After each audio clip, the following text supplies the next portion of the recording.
This is your first day.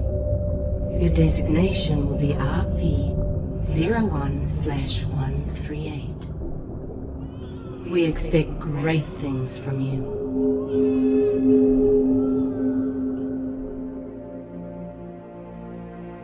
You have been born into dangerous times. A sharp mind can be the key to survival.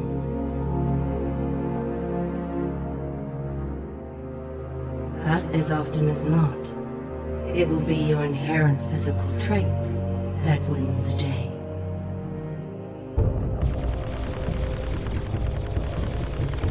And in this regard, you will be superior to your more common brethren.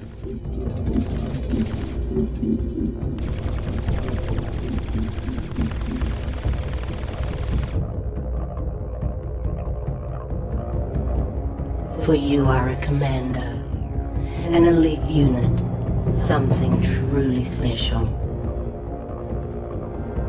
Your weapons, your armor, and most importantly, your brothers.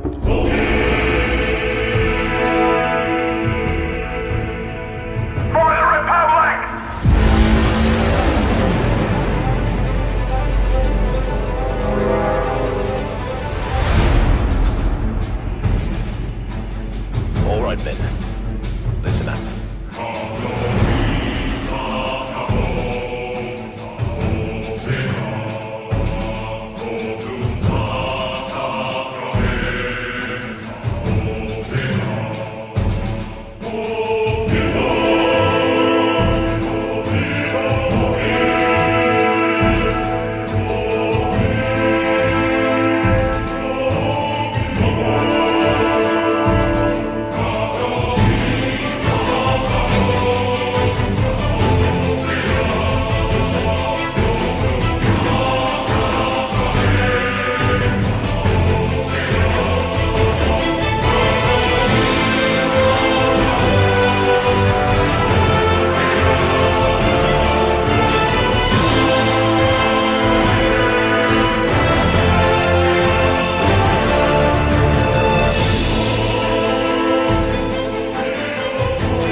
Delta Squad, form up. Forming up, boss. What up, my fellow Republic Commandos? It is your boy Trey of the Bat Channel, and we are live in a galaxy far, far away in the Batcave somewhere. As always, I have to bring in the best co-host I could ever ask for, Mr. Super Bro Corey. How you doing, big sir? What are we up today, man? I'm excited. This is gonna be a great day. Got Mandalorian season 3, episode 1. Did the watch party, and now we're here to talk about it. The watch party was a ton of fun. There was a certain moment that if you guys were there with us on the watch party, I almost jumped out of my chair because I was like, it was like one of those things you're looking at it, and then all of a sudden you're just watching it more and more, and then you're like, oh my God, that is it. So some big things we got to talk about, some big Easter eggs, connections, and theories about where we think this show is going to go. And I can't wait to just break down episode 1 of season 3, chapter 17, if you want to call it that, the Pause State. So it's going to be a damn good episode. Guys, as always, you can help us out by following us on some of our social media pages like Twitter, Instagram, TikTok at _Bat Channel. We're going to be doing some fun stuff, especially on TikTok, but our Discord will be coming soon. But you can also follow us on Facebook if you've left Twitter for any reason at Holy Bat Channel. We're everywhere. It's a great way to check out what's going on in our personal lives, but also to reach out and DM us and let us know hey, I want you guys to talk about stuff like this, or hey, have you heard about this, or hey, I heard a rumor that's going on here. just chat with us. Let us know what's going on. We love to hear from you guys. And as always, it helps us out so much when you smash that like, you share this video, you subscribe if you haven't already. Help us get to 2K subscribers, and we can only do that with your guys' helps when you share our streams, get your friends involved in the chat, because the more people we have in the discussion, the more fun we have, and maybe someone presents an idea or theory that we haven't thought about yet. So share this video now, get everyone on the live stream, and without further ado, Corey, I think it's time to bring in some of Delta Squad forming up here. Unfortunately, Mr. Orc and Beans could not join us today. He is celebrating his dad's, our uncle, 60th birthday. Happy birthday, Uncle Keith. I know technically it's on Monday, I believe, right, Corey? Monday? Yep, Monday, I believe. Yep. Monday. Big 6-0. Congratulations, sir. Another day of happy memories and a good time to celebrate with family. Hopefully you're not going a little too nutty with happy birthday. I know something's going on over at the house right now that you guys can be all dad like. Yep. Happy birthday. Happy birthday. You know, we're talking about Uncle Keith. But happy birthday, man. So Orc and Beans couldn't join us, but guys. Yeah. I know, I wish we were there too. It would be hilarious right now. But I want to, also, if you guys haven't subscribed to Orc and Beans 14's Twitch account, you need to. The man is taking over the gaming genre. He is going crazy over there, and we'll also be doing some Star Wars Battlefront streams with him a little later on. But definitely support our boy over there, because the Bat Channel community, the colony, is ever growing, and that way, eventually we'll just take over everywhere. Every social media page, every content creation, we're there. We're just around. My man Skywalker the Jedi, it's good to see you. It says, I haven't watched it yet, just wanted to pop in and smash that like button. Much love, gentlemen. Thank you, Skywalker. Skywalker has been killing. He has a great t-shirt campaign out right now for the Orc and Beans is related to another thing. We got Skywalker the Jedi. He's our cousin, man. He's our cousin. Yeah, man. We've lived with him in Illinois for a bit, and I found out, I think, was it last year, Corey, that he was a big Star Wars fan when we talked about doing a Star Wars stream. And it's been a beautiful thing ever since. So, hey, Jordan, it's great to see you. Hi, everyone. I'm new to the channel. Welcome, good sir. Good to see you. Hope you're. Hello there. Hello there, Jordan. Hello there. I was like, for a moment, I was like, oh, hold on, like, who said that to me? Like Obi-Wan. It was Ian McGregor. Who said that? It's good to see you, Jordan. Welcome to the channel. Glad to have you here. And Corey, I think without further ado, we need to bring in our other Delta Squad member, Mr. Savage Bat. Hit it. Yeah. Come on. Straight out of G-City, y'all know me. I'm Batman, the motherfucking Dark Knight. I'm a playboy by day, vigilante by night. I'm Batman, the defender of Gotham. I dress up like a bat, cause it's motherfucking awesome. Batman's in the house, come and party in the Bat Cave. Yo, Alfred. Yes, Master Wayne. Bring some more Cavassier. Yo, Savage. What's up, people? How's it going? It's good to be back. Good to right? Star Wars is back. It's great. Exactly, right? I mean, Bad Batch. Have you been watching Bad Batch at all? Yeah, as it comes out, I love it. So yeah, I mean, this season 2, and I know Corey hasn't caught up yet, because Corey is he's actually making a nice push into Star Wars Clone Wars, which he should, because Star Wars Clone Wars, all in all, is a fantastic show. Yeah. And when you get to Bad Batch, it's just a continuation of Clone Wars, basically, and especially this last episode, Savage. Yeah, it was fire. It was amazing. Yeah, it was like a mixture of aliens and Godzilla, with the return of Zillow. And Corey, you know who also showed up? Who?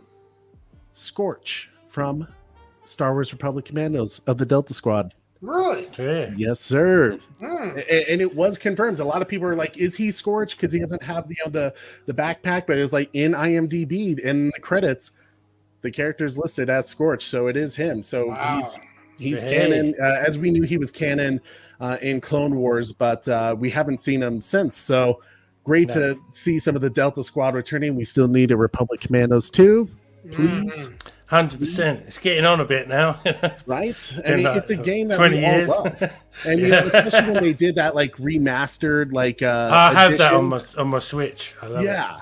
Didn't they just announce like they're launching another Jedi Sith game that's supposed to be like next gen console or next gen everything basically? Open world. I thought. Yeah, open world. Yeah. Oh, yeah, I did hear something about that. Yeah, it's supposed to be crazy. know. I mean, we're still waiting on Jedi Survivor. You know, that got pushed back to, was it May now? I don't know. It was supposed to release sometime this month, I think. What's up, Jordan, in the chat?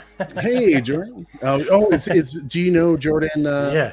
Oh, very cool. Well, welcome, good sir. Glad to have you here, Jordan. And I see Bat and Corey. Who's all in the chat today? Man, we got quite a people here today already.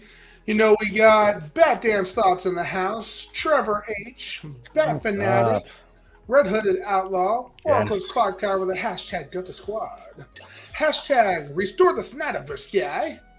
We got Jordan, of course, and we got our boy Skywalker the Jedi. So an announcement coming soon, guys, on the shirts. And if you're playing Battlefront later, I'll hop on 100%. Sky, we'll definitely have to talk to Orkin Beans. I know he's planning on some Star Wars gaming streams for us to join, and you know, we're trying to do a lot of the Star Wars, connecting the two channels, you know, with Orkin Beans and the Bat channel doing stuff together. So yeah, man, that'll definitely happen. But then again, we may just may play some Battlefront because it's fun. We enjoy it. Which I think Savage, you have an Xbox Series X now, right? Yep. It's just sitting right there. Nice. Get it, son. Man, see, Delta Squad coming together. I play more on old games than I do on new games. That's fair. I mean, some of those games are just so classic. Like, I beat Republic Commando last year again, and I was just like, I still love this game. You know? Yeah, I've never beat it. Crimson Skies and Perfect Dark, the old games I've been playing lately on Xbox. Nice. Yeah, man, it's an exciting thing. Especially, I hope they come back because you also been doing the James Bond game, right? Yeah, GoldenEye. Yeah. Oh yeah, I've completed pretty much all of it. I've just got to complete Aztec on 00 Agent to unlock the temple, and then I completed it. And then Does it have the story mode again? The story mode. So they did the complete game. It's not just the multiplayer. No, but I've got it on Switch as well. And on the Switch, you can share your gaming password in GoldenEye groups on Facebook and Discord and stuff. And that's how you meet up. There's no matchmaking, which is a bit rubbish. But I haven't had a go at that yet, but I've got it set up ready. So at some point, you do a bit of online GoldenEye.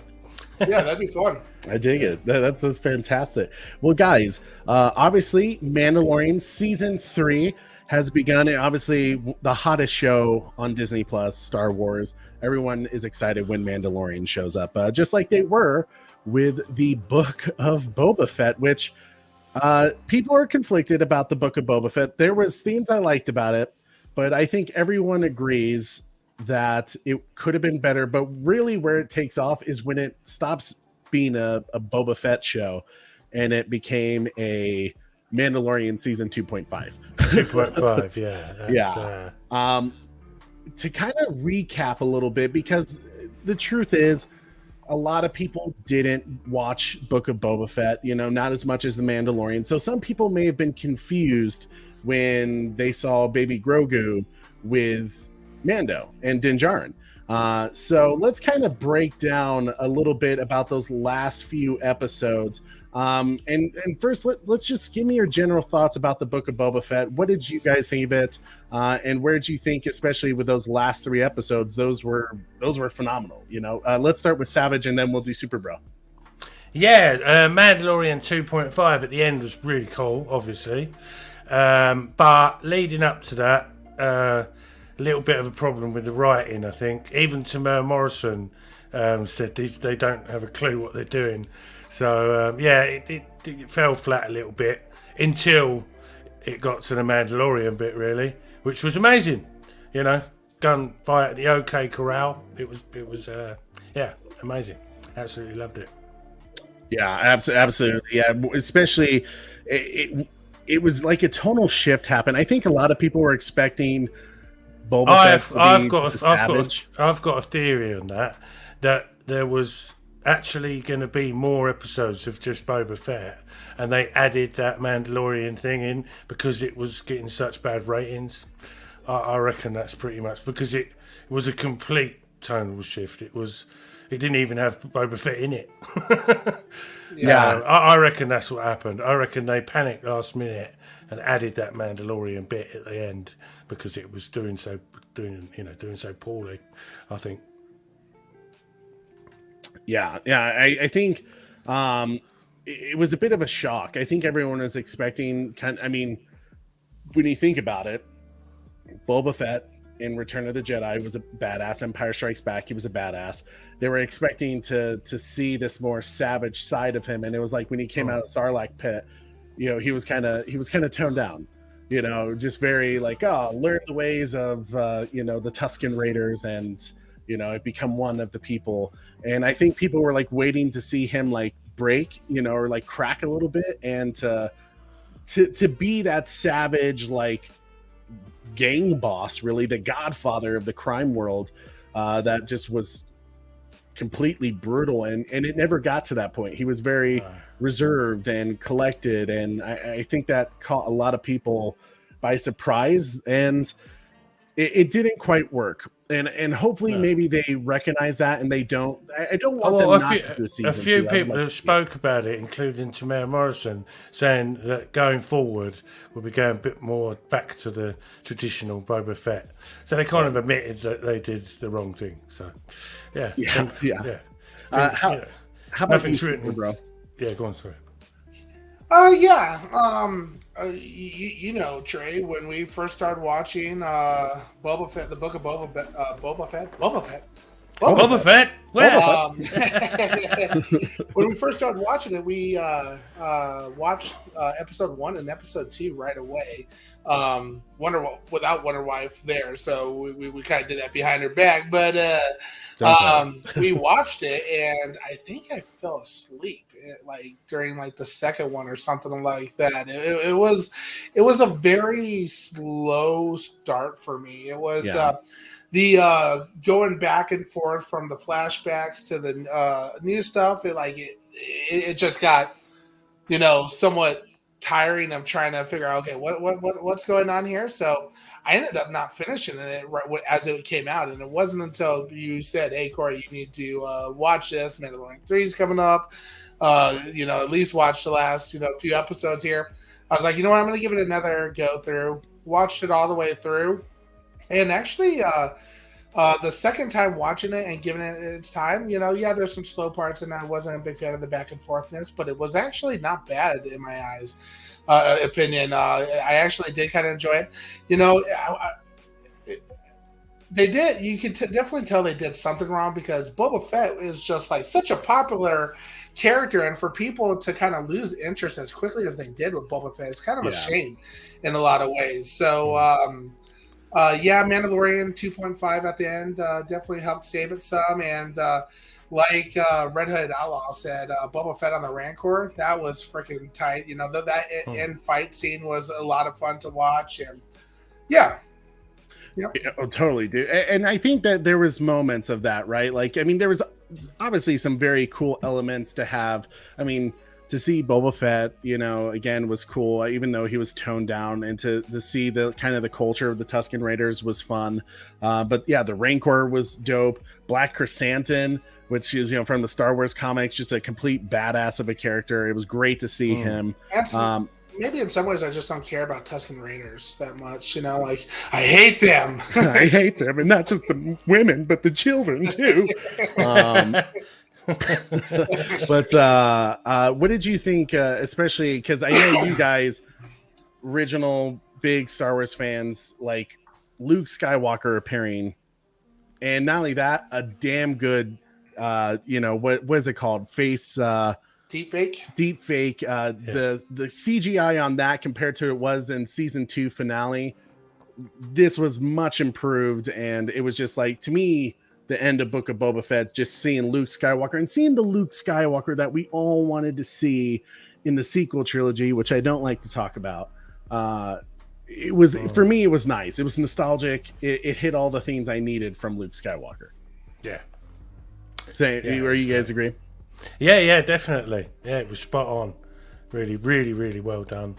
And yeah, it was basically, like you said, what we wanted and didn't get with the sequels. So, yeah. Let's not go there with the sequels. Let's just forget them. Yeah. How about you, Super Bro? What was your thoughts when you saw Luke Skywalker again? After I kept telling you, just do it. You know, you'll trust me. You'll love it. Yeah, no, it was interesting. I would have liked to seen, like, I was a little disappointed that we only got that little, bit of it. I would have liked to seen a lot more of Luke Skywalker training Grogu, rather than just the quick snippets that we did. I would have liked to have seen Ahsoka and Luke Skywalker's relationship. How that there's a lot of, Did they talk about Anakin at all? Did they, there's a lot of questions that I have, and maybe they'll be answered in Ahsoka or, something along those lines. But it was very pleasing to see. It left me wanting more, which on the flip side, that's a good thing as well. It left me wanting more. Yeah, and great point to that, because even Jon Favreau said in an interview that the time that we saw from the end of season 2 of Mandalorian and, the 2.5 season in Book of Boba Fett, that had been 2 years, which is crazy. Like, when you think about 2 years, you're like, there was a lot of training going on then with Luke Skywalker and Baby Yoda and Ahsoka. So, like, what conversations were they having? So I would have loved to have seen some background story. Maybe we'll get some with flashbacks. I don't know. But yeah, two years ago by, and to get the quick little clips that we did, it was kind of like, oh man, I want more. But like you said, maybe that was a good thing. We'll see how they handle it in season 3 for sure. But Corey, I see we have another guest hanging out in the back. So let's go ahead and bring her in. Guys, I'm so excited to have her once again on our show, Mrs. Retro Nerd Girl. How's it going? Hey, Hi, how you doing?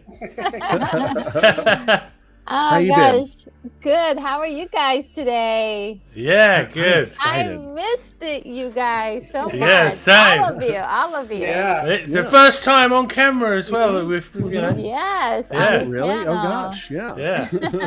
Amazing. Yeah. It's great to see you. Because she's been pleasure. killing it on your channel. You've been just rocking Yeah. with all your Oh, movie watch yeah. alongs and reviews and everything like that. Oh my God, I'm having so much fun doing the live streams. It's like changed my life. I'm really enjoying doing those, and every Saturday I've been doing watch parties, and that's been like a nice, like, solid thing. I'm just ready to continue to do so. Yeah, So I have fun. Fantastic. I have to ask Retro, we used to do a lot of the pre-recorded shows, the lots of editing, and you know how much editing takes place with how much editing you put in your videos, and time and research. Are you liking the live side of things a little bit more? I mean, they're still preparing, but it's a little bit, it's quicker. Yeah, it's sort of like being a DJ. Yeah. I have to like make sure so much stuff is going on at the right time, and coordinate it properly. And I mess up a lot, and I figure after about a couple hundred times, you got to just do it. And the more you do it, the more you get better at it. And I notice when I don't do it, when I come back to it, I totally flub up much bigger.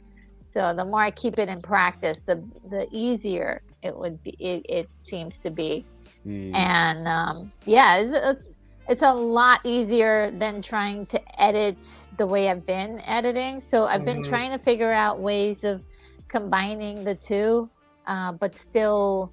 So I'm going through sort of like an awkward phase where I'm trying to find my footing. Like, I like this new thing, and I like the old thing, but I want to blend them together. Right. Yeah. I mean, there is something fun about the production side and like all the cool things, because there's some things you just can't do live that you do in the editing room, you know, and like all the funny stuff that Corey and I used to do, the little animations in our videos and stuff like that. Yes. Yes. I'm trying to think, what was it the last time, Corey? The Flash trailer reaction with George Clooney and the Batman. Like that was hilarious, you know. Just so many good things that you can do. But it's been amazing to see you doing live streams now. Putting a face to the you know, iconic logo that you have, and you do have a membership program going on too that people can join. Can you tell us a little bit about that real quick? Well, it's something that I feel is going to be really helpful for my channel, help it grow and give people a little bit of behind the scenes look at you know, some stuff that I've been doing. I just did a series that I'm kind of working on.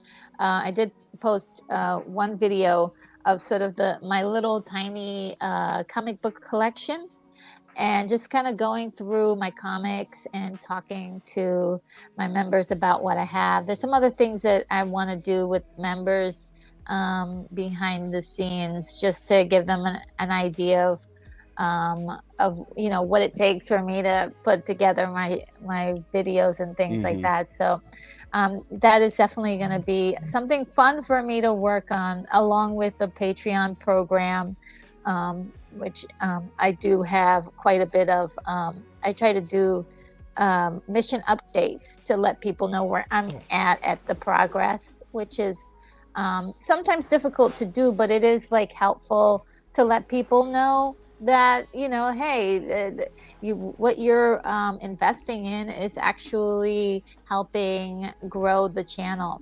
So very cool. Yeah, it's a wonderful way, and I was excited when I heard that you had the membership subscription thing and enjoying it. I'm definitely looking forward to kind of seeing the behind the scenes of how you make some of your videos, because like some of your, I mean, really all of your videos are awesome, but like some of those reviews are like the production that you put in.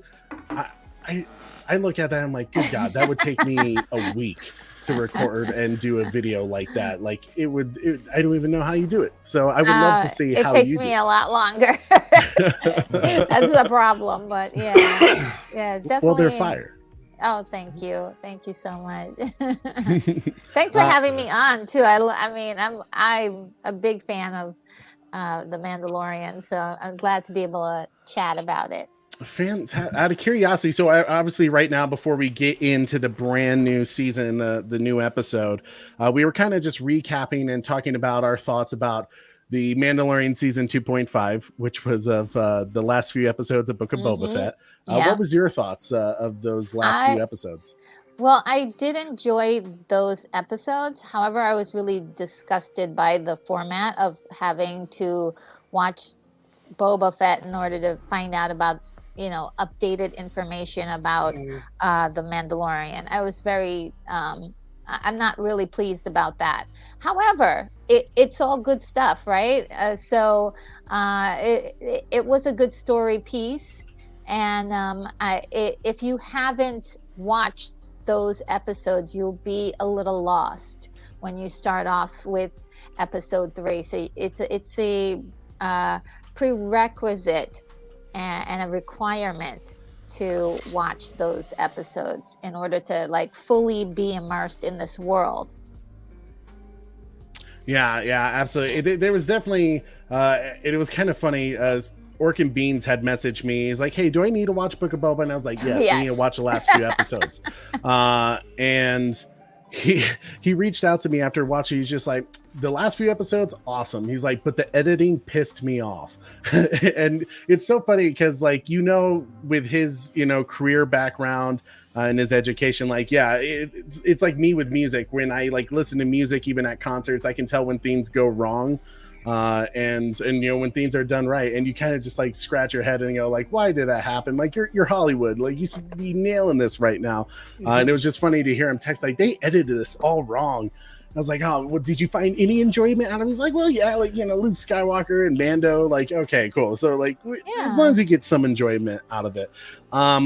Obviously, as we kind of mentioned earlier, Jon Favreau said kind of the span from season 2's finale to the 2.5 moment. Real quick, to trade Oracle Clock Tower. Oh, yes. Thank you, Super Bro Corey. Always keeping me on track when I just want to get into the nerd stuff. Oracle's Clock Tower never disappoints. Coming in with that $5 super chat saying, "Fix my mic, Trey. You need to start a membership for the Bat Channel." Yes. It is a plan at some point. There's some things I want to happen before we get to that area. Like Retro. I mean, she has a nice setup with her community. Like, you almost at 6,000 now, right? Almost, yes, almost. Nice. So subscribe to Retro Nerd Girl if you haven't already. Get this woman to 6K. And thank you. Nothing to sneeze at with our like 1.6 thousand subscribers or anything, but like I just want to make sure we have like our brand and set. Like Sarah, my Wonder Wife, is working on a logo for us. That once we have that, we'll really start to like you'll see a shift in the Bat Channel where it's really focused on the brand and expanding it to being something that more of you guys can really support and like get into and help support us so that we could do this more. And honestly, and I like to be honest with you guys, like, is the goal to do YouTube full time? If I can, if I could do YouTube full time, totally. Yeah, it'd be fun to just talk about nerd stuff with you guys all the time and help expand this community. But like right now, obviously we're doing a million different things, Super Bro Corey and I. So this is right now just the hobby. And I want to make sure that if you guys are going to pay us monthly to show your support, I want to make sure that I have something for you, to make it worth your while. And right now I just don't have the time to do that. So it is in the plan. Wonder Wife is actually going to work on the logo this weekend. So we're getting close. But thank you. I appreciate Oracle. Corey, can you play Oracle a little something to say thank you? Yeah, let's do this one. Jabba, you're a wonderful human being. Jabba, you're a wonderful that scene doesn't even make any sense. I know. It's one of George Lucas's not greatest moments in terms of post-editing, but like, hey, Yeah. He literally says human beings. Yeah. Right, yeah. To a hut. And in a way, it's kind of like a dig, I guess you could say, to him. So, I mean, you can kind of find the reasoning of why Han Solo says such a thing. But I don't know. I try to make it work in my mind because, hey, it's Harrison Ford and I love Harrison Ford. But also, shout out to When Do You Are Music. I was just going to say that as well. Hello there. Can't stay since I haven't watched the episode yet, but have fun. Good to see you as always. Thanks for showing your support. When Do Our Music, I think you came out with a video recently. I'm trying to it was like a new soundtrack that you did an arrangement for. Maybe it was The Last of Us. I think it was The Last of Us. I gotta check that out. I saw it and I was like, ooh, I was very excited about it, but I'll definitely watch it. To Taladia as well. Taladia plays. He has a great stream coming up talking about the Snyderverse and why people should be open-minded to it. Could the dark saber not kill the droids? I'm trying to recall what Jordan's talking about here. I thought the black saber could kill the droids. Yeah. I don't know. Do you think Mando will keep the dark saber? We'll definitely talk about that. That'll be a theory that we discuss more in our show. It's a major plot thing to the whole story. Absolutely, especially for season 3. It's kind of going to be the focus. They even came out with a poster that had Din Djarin and Bo-Katan on it, both holding the dark saber. So those two are probably going to come at odds at some point for the dark saber. So we'll see. We'll talk about it in a little bit. But of course, at the end of Book of Boba Fett, Grogu is reunited with Mandalorian Din Djarin back on Tatooine, and now they're off to the races. Enjoying their their little dynamic with each other. But we learn as in I believe episode 5 of Book of Boba Fett, when Din Djarin goes to see the armorer on this halo ring like thing, kind of interesting. He does meet one of the House of Vizsla members, and they fight for the darksaber because he believes it to be his blood right to own the darksaber. But luckily Din Djarin wins that battle. The cool thing is Paz Vizsla, the voice is by Jon Favreau, the showrunner, and along with Dave Filoni on the whole Star Wars Mandalorian and Book of Boba and Ahsoka. But for this, And if you don't know anything about the Vizsla clan of the Mandalorians, they go back many generations. They're a very proud clan. The Mandalorians, when you think about with all the factions, it's probably the best way to think about them is kind of like in a Game of Thrones like way, with all these different houses that are all competing to basically rule Mandalore. And the original Tar Vizsla, who created the Darksaber. You learn about this in the Star Wars Rebels animated show that you can watch on Disney Plus. He was the first one that was accepted as a Mandalorian into the Jedi training, and became a Jedi himself and created the Darksaber. And his Darksaber kind of became this heirloom. It was just this rite of passage, this rite of power to any of the Mandalorians when he passed away. And the Jedi's actually kept the Darksaber at their temple. Multi-pass. It's a multi-pass. You're right, yeah. Exactly.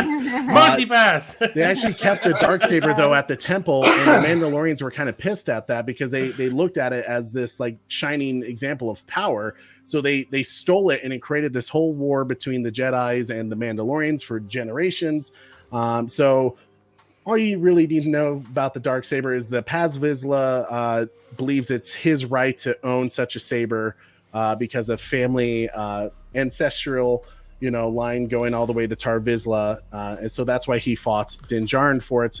He obviously lost, so it remained Din Djarin's. But of course, the armorer learns that Din Djarin had took off his helmet and therefore is no longer a Mandalorian, and he must bathe in the living waters that live under the mines at Mandalore. What, Corey? What's so funny?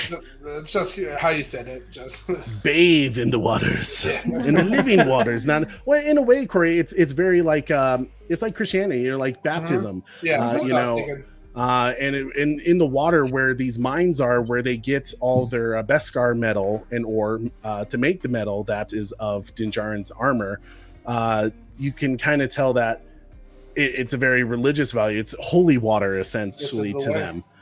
Exactly. So that's where we kind of leave with Din Djarin. He's obviously on this mission to reclaim himself as a person of the creed of the children of the Watch clan, exactly. But that's kind of where we leave him off at the end of season 2, reunited with Grogu, but now on a mission to redeem himself as a true Mandalorian. Are you guys ready for season 3, episode 1, chapter 17, breakdown review? Heck yeah. So. Ready. Let's do it. Do this. Let's do it. All right, Corey, let's go to the first slide. Woo!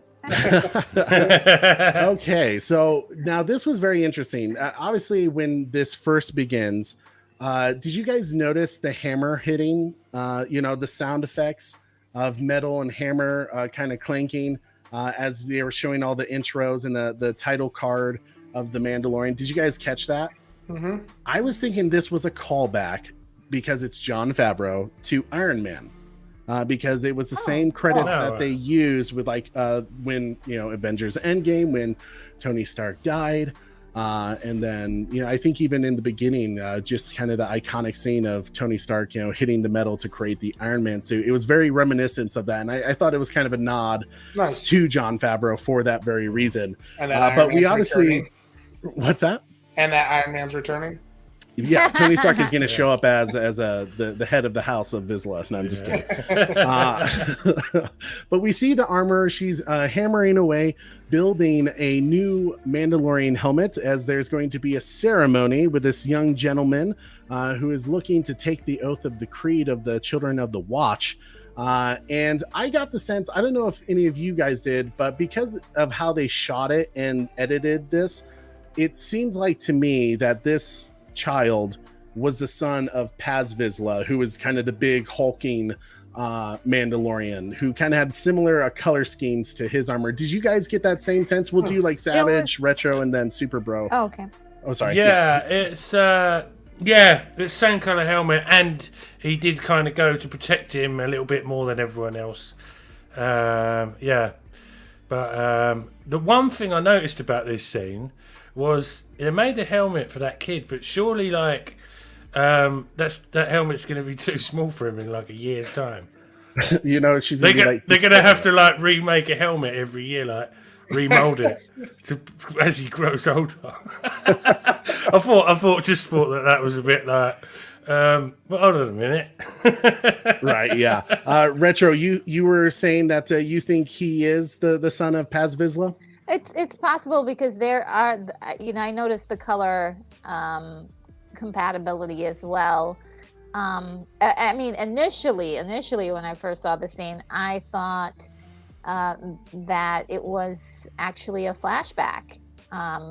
And oh yeah, I was like, okay, well, who's this? And Right. and just to discover, I mean, the armorer, you can't see her face, so there's a couple of possibilities. I was thinking like maybe she's really older than what I initially thought she was, or it could have been another armorer before her. They have the same, they just hand down the same outfit or the same look, and so it was very comforting to know that this was set in the present, or this so-called present day, and that and this was a new character in the franchise.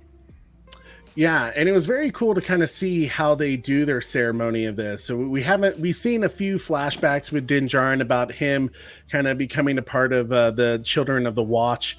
But it was, in a way, I think they did it on purpose, because even if you look at the child who was in this scene, in this episode, and versus the flashbacks of Din Djarin when he was a boy, they kind of look the same. And I actually did look up to see, because I was kind of curious. I was like, oh, is this, like, this kid has to be somebody's, like, in real life, someone's, like, nephew, son, or something. I was thinking maybe it was Jon Favreau's son or something like that.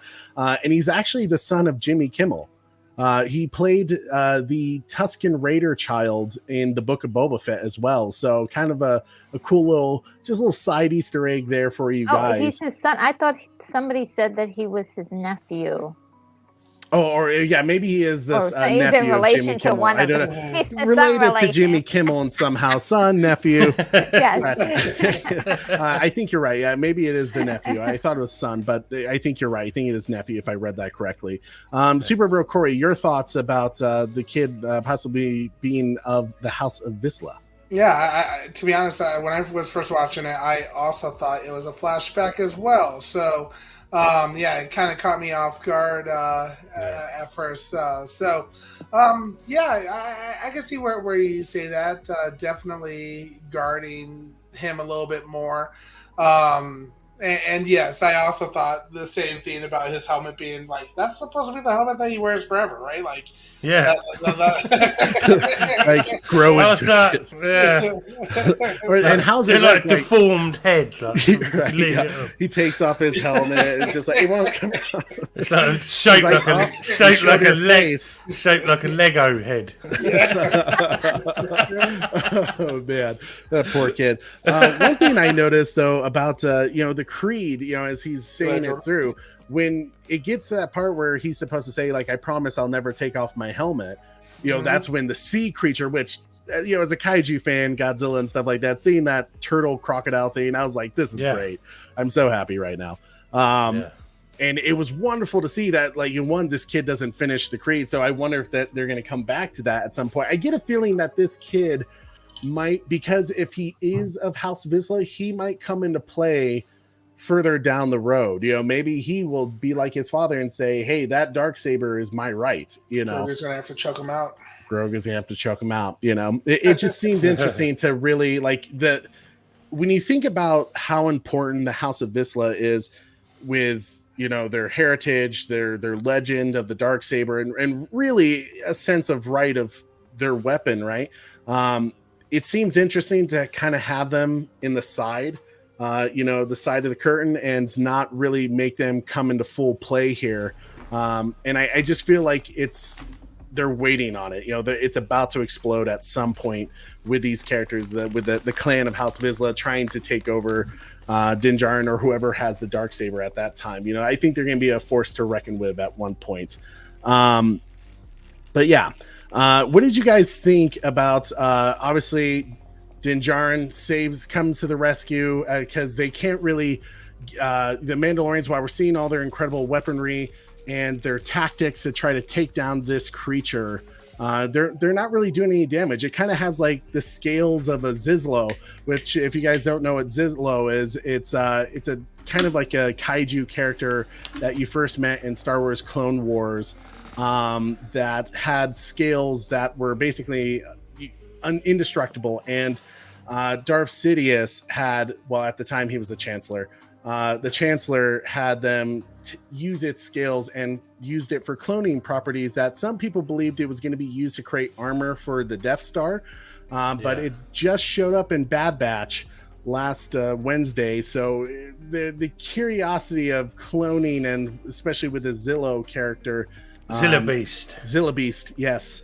It seems a bit interesting. But what are your guys' thoughts about Din Djarin saving the day, N1 Starfighter? How do you think the Mandalorians are going to accept him at this point? Well, obviously, instantly he knew he was in trouble with the armorer, and obviously that scene where he come in and saved the day was great, killing the monster. But for me, just Baby Yoda popping his head out the little thing, that was just the best thing ever. So I was like sitting there for a minute going, "Where's Grogu?" And then all of a sudden he pops his head up. Like, "Oh, there he is! There he is!"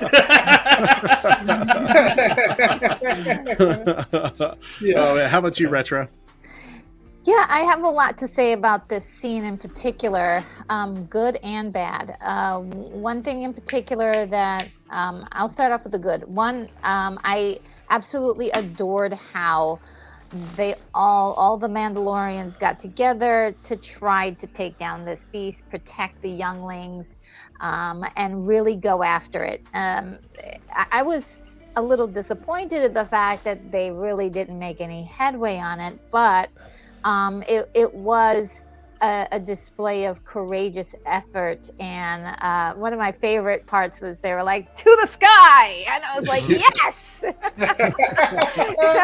I was like, more of that, please.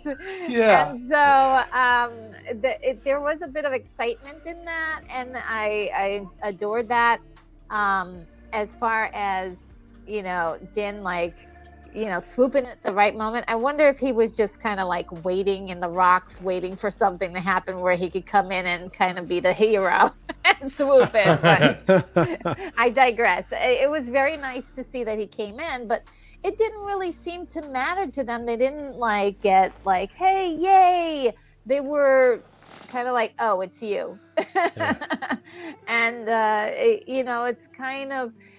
He's getting the cold shoulder right now because he's not really part of the Mandalorians technically in their eyes, and it is tough to see him be ousted like that or feel so being treated so poorly. So and I think this is his motivation. He's like, I want to get back to roots. Let's get back to where we were. I want redemption. How can I do this? And to his he had no choice when it came to taking off his helmet. This wasn't something he did for pleasure. It was something to save a life, and other lives too. So it was I like the fact that we are still rooting for Din Djarin, and we want him to succeed at this. So that was a very powerful scene. It may have gone a little too fast for me, but I definitely thought it was a great moment to show you the complexity of his dilemma at this time. You bring up some wonderful points, and I think it was definitely done on purpose to kind of give him the shoulder, the cold shoulder. Because as we know of the Mandalorians, all these different factions, all these different houses, these clans, especially the Death Watch and the Children of the Watch, they are very superstitious. They are very, they have rules in place. They're not as relaxed as someone like Bo-Katan's clan is. with having their helmets off. It's not all about war, and it's also partly based on her sister, who used to be the ruler of Mandalore, Sabine, who was also Obi-Wan Kenobi's lover at one point. And I think they're doing that on purpose to show us that there's these two groups.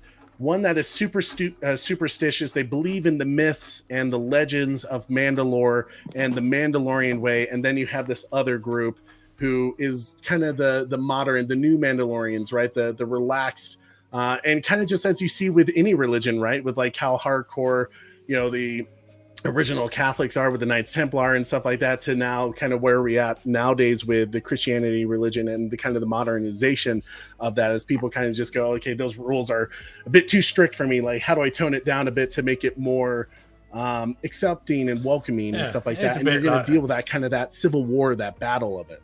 Yeah. Super Bro Corey, your thoughts? Yeah, no, I thought it was cool. I liked kind of that they're giving him a little bit of the cold shoulder, because he's like he's not worthy of them anymore. He, yes, he did it. He took off his helmet for a reason, but he took off his helmet. So by rules, you're not a Mandalorian anymore. So I liked that even in a time of craziness where maybe they should have been a little bit more lenient, they still, and there's really not very many of them left, they're still holding on to the code and the ways. So yeah, I thought it was neat. Is it a bummer? Absolutely, that they're not helping him out as much as they used to, but he's technically not one of them anymore. And it kind of shows to me, like, I'm very curious to see where this season goes. Like, is this going to be a fight for him to absolutely become a Mandalorian again? Or is it going to be a fight to kind of help be with Grogu and that type of storyline as well? They're kind of setting up the path.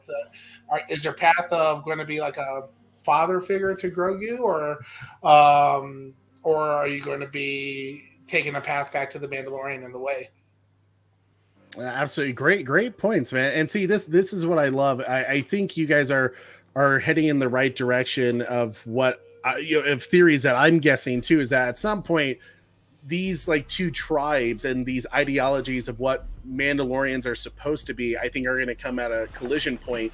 And with Din Djarin being right now in possession of the Darksaber, he's going to have to make that choice of this is the way, rather than following the path that has been laid before him in the eyes of the very superstitious Death Watch, and the believers of the magic of Mandalore, versus this modernization of the tribe of Mandalore.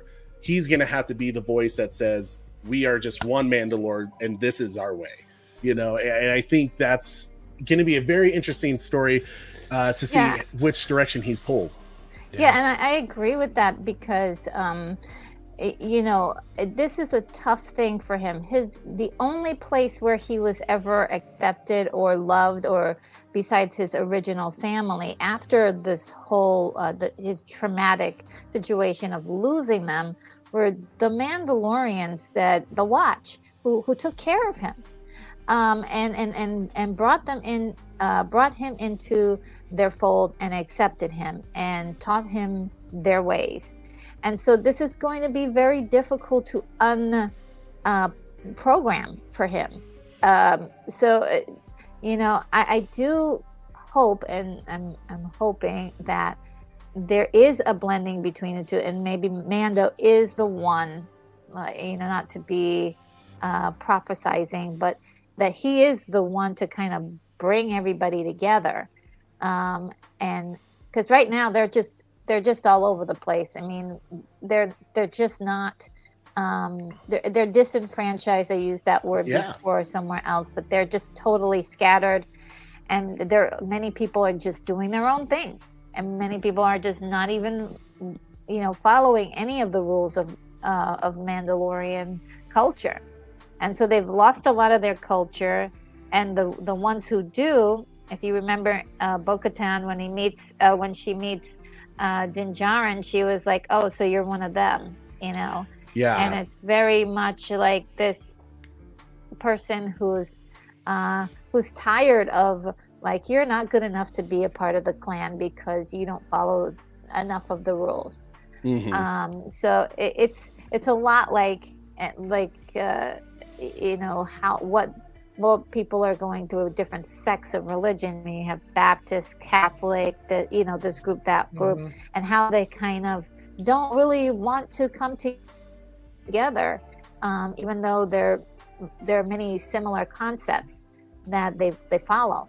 So yeah, all like wonderful points, and in a way, right, like we kind of talk about the Mandalorian as these like space knights, and even their armor kind of resembles that, so you can tell that they're kind of pulling some of that Western ideologies of religion and kind of historically what we've like done with them, right? Knights of the Templar. Yeah, exactly. And I didn't realize how much of like Easter eggs are kind of in this, especially when it comes to like religion and like historical religious scripture, I guess you could say, that we'll kind of talk about in a little bit. But Corey, what's your thoughts about? Did I get to you? You got to me. Yeah. Okay, I wasn't sure if I did. I usually skip over you, so I'm trying to be better about it. This is the way, Corey. This is the way. Corey, can you go to the next slide? So obviously, we kind of get what I call the recap scene. This scene was very much for those who didn't watch Book of Boba Fett, and they were going to try to like quickly explain kind of like what happened. And it was basically the Mandalorian showing up, Din Djarin showing up with an armor, and she's like, "You took off your helmet, bro. Like, you're not a Mandalorian. Like, you shouldn't be here." Kind of doing that cold shoulder that Retro was talking about. I did love that in this setting that you did get to see the Mythosaur skull.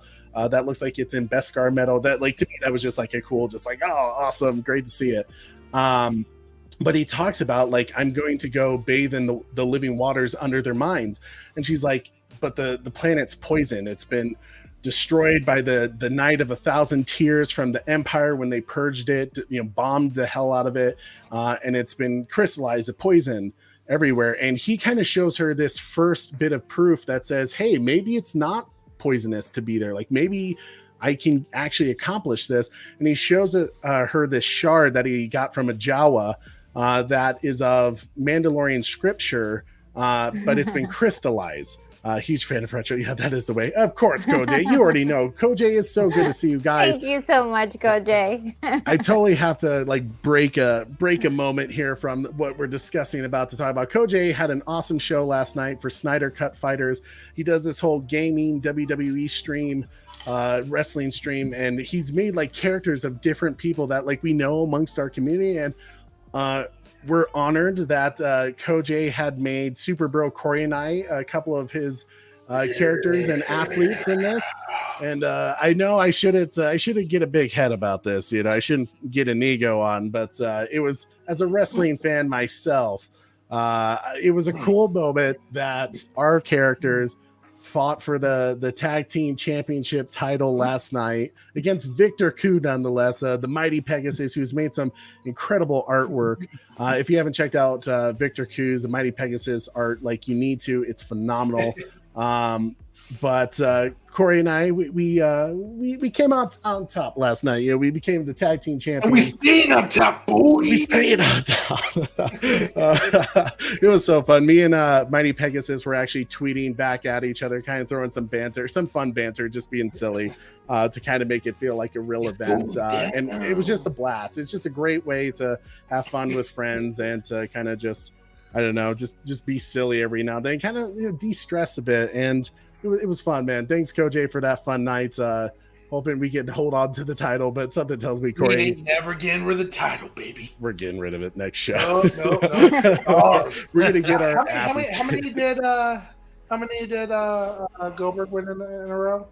I think it was like 173. Streak starts now. The streak starts now. We're going to beat Goldberg's streak. You never know, But Koj, if you haven't subscribed to his channel, please do that. Just absolutely great guy. I love his gaming streams that he does. Saladia Plays does some gaming streams. Batman's Thoughts has been killing it over on his channel with all the discussions he's been having. This community is awesome, man. We all support each other. Like, so if you see different YouTubers and content creators in the chat, go follow them, check out their show. They got some good stuff going on. All right, now back to the discussion. Here's the cool thing. So I wondered, the moment I saw that shard, that kind of made the armor go, well, hey, maybe we could return to Mandalore one day, and this is the proof that the planet is not full of poison and is uninhabitable. The scripture on it, I found out, is actually from the Bible. It's Exodus. I think it was like Exodus 10:57, something like that. And it talks about the Hebrews and the Jews and the Egyptians all having that basically the desecration of their planet, their land, and stuff like that. So there's little Easter eggs like that all around that it kind of mirrors what is going on in this fantasy world of Star Wars versus what happened historically. So very, very cool stuff about that. Someone on Reddit actually discovered that, and I only saw it because someone mentioned it, I think on the New Rockstars channel on YouTube, and I thought that was just so cool. So I love those little Easter eggs there. Guys, out of curiosity, so one of the things I really loved about this scene was when he tells him, like, this is what I'm going to do. The planet, I'm going to see if the planet's poisonous, and then I will bathe in the waters to redeem myself as a Mandalorian.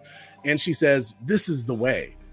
He doesn't say it back for the first time. Usually, it's kind of, you see it even in the beginning of the episode, everyone's like, this is the way. And all the other, Mandalorians say, this is the way. It's just the appropriate response because he's no longer a Mandalorian. I thought it was cool that they did, this is the way, I will see you soon, to like move away. Like he can't say it back to her because he's not of her tribe anymore. What do you think? I didn't even notice that. Yeah, there's like some things I picked up on that I was like, oh, wait a second. Like very cool dialogue. What do you think he's going to find? Do you think this shard is proof enough to prove that the island isn't poisonous? Obviously it's been crystallized, but like, how is he even going to get into the mines, into the waters, the living waters to redeem himself? Do you think it's possible?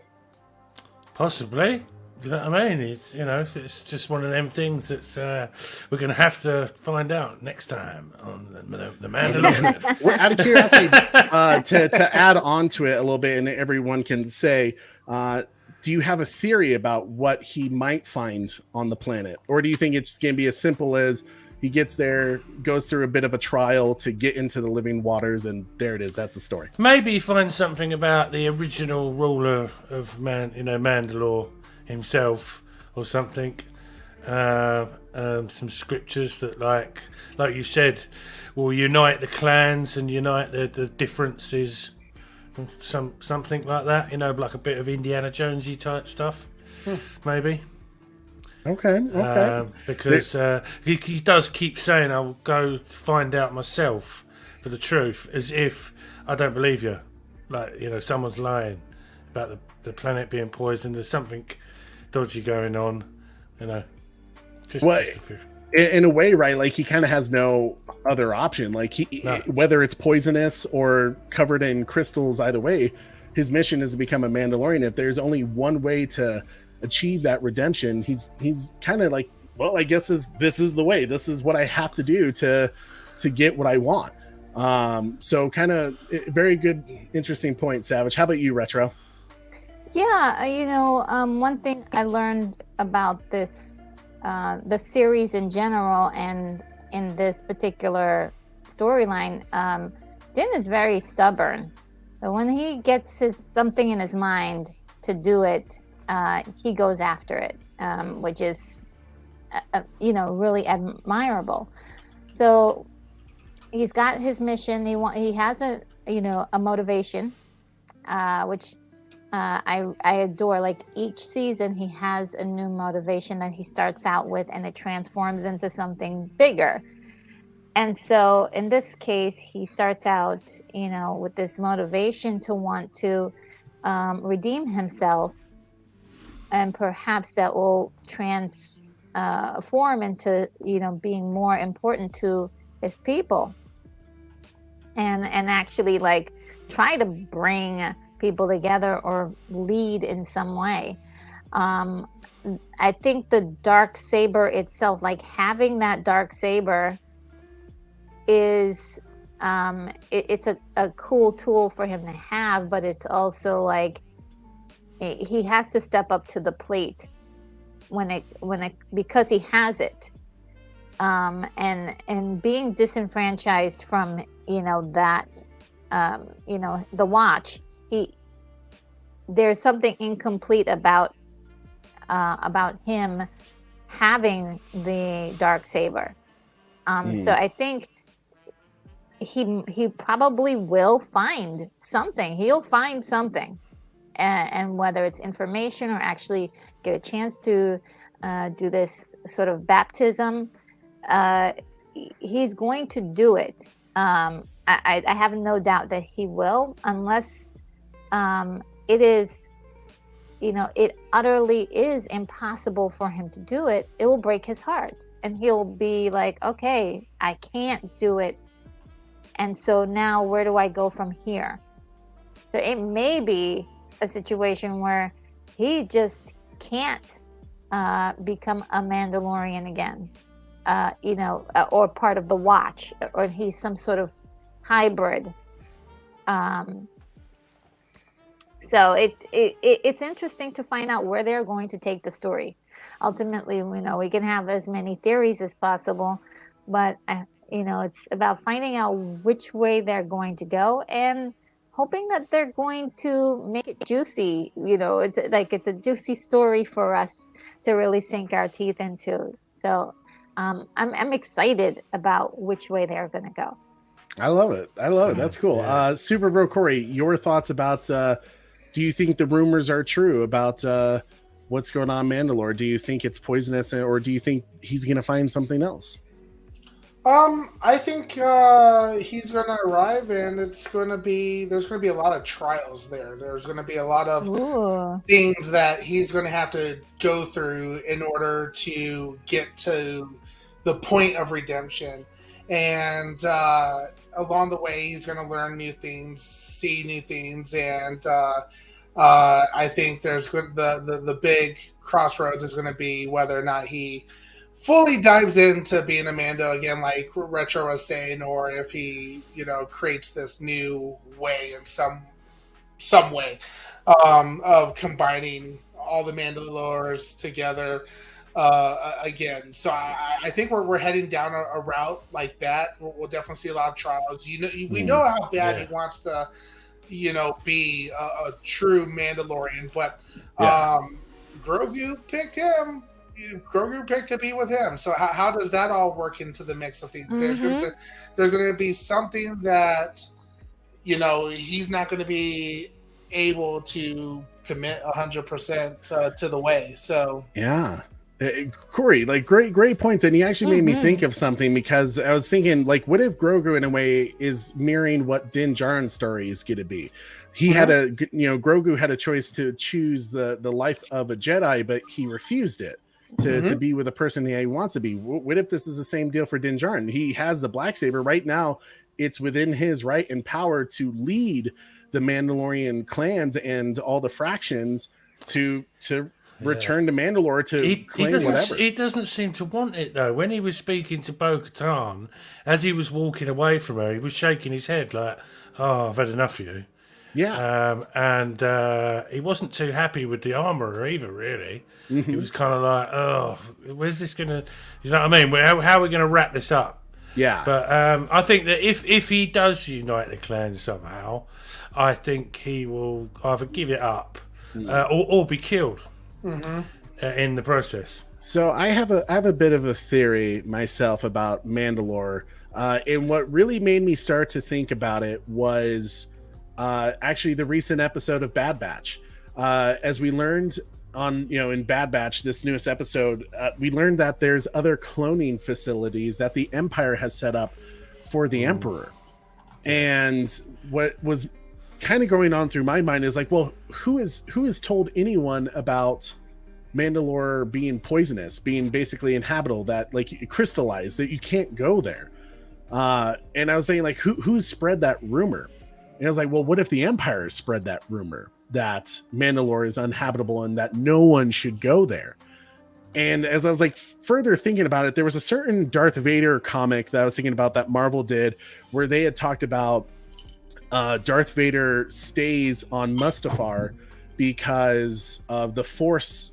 The dark side of the Force is really strong there. It has a connection to that planet, partly because of what happened to him, but even the lava has like a connection, and it's basically just like a dark side Zen Force, I guess you could say spot. It's like a hot spot for the dark side Force, dark side of the Force. And we learned that with Kylo Ren when he actually went to the Vader castle, that there was a connection, a deeper connection than some places to the dark side of the Force. So I was wondering, because of someone like Tar Vizsla being connected to the Jedi, and with the Beskar and these living waters hold this magical element to it, which we really kind of in Star Wars, when you think about magic, you think about really it's just the Force that is flowing through there. So I was thinking, okay, what if the Emperor has said that there's some Force sensitive living waters underneath Mandalore that I want control over,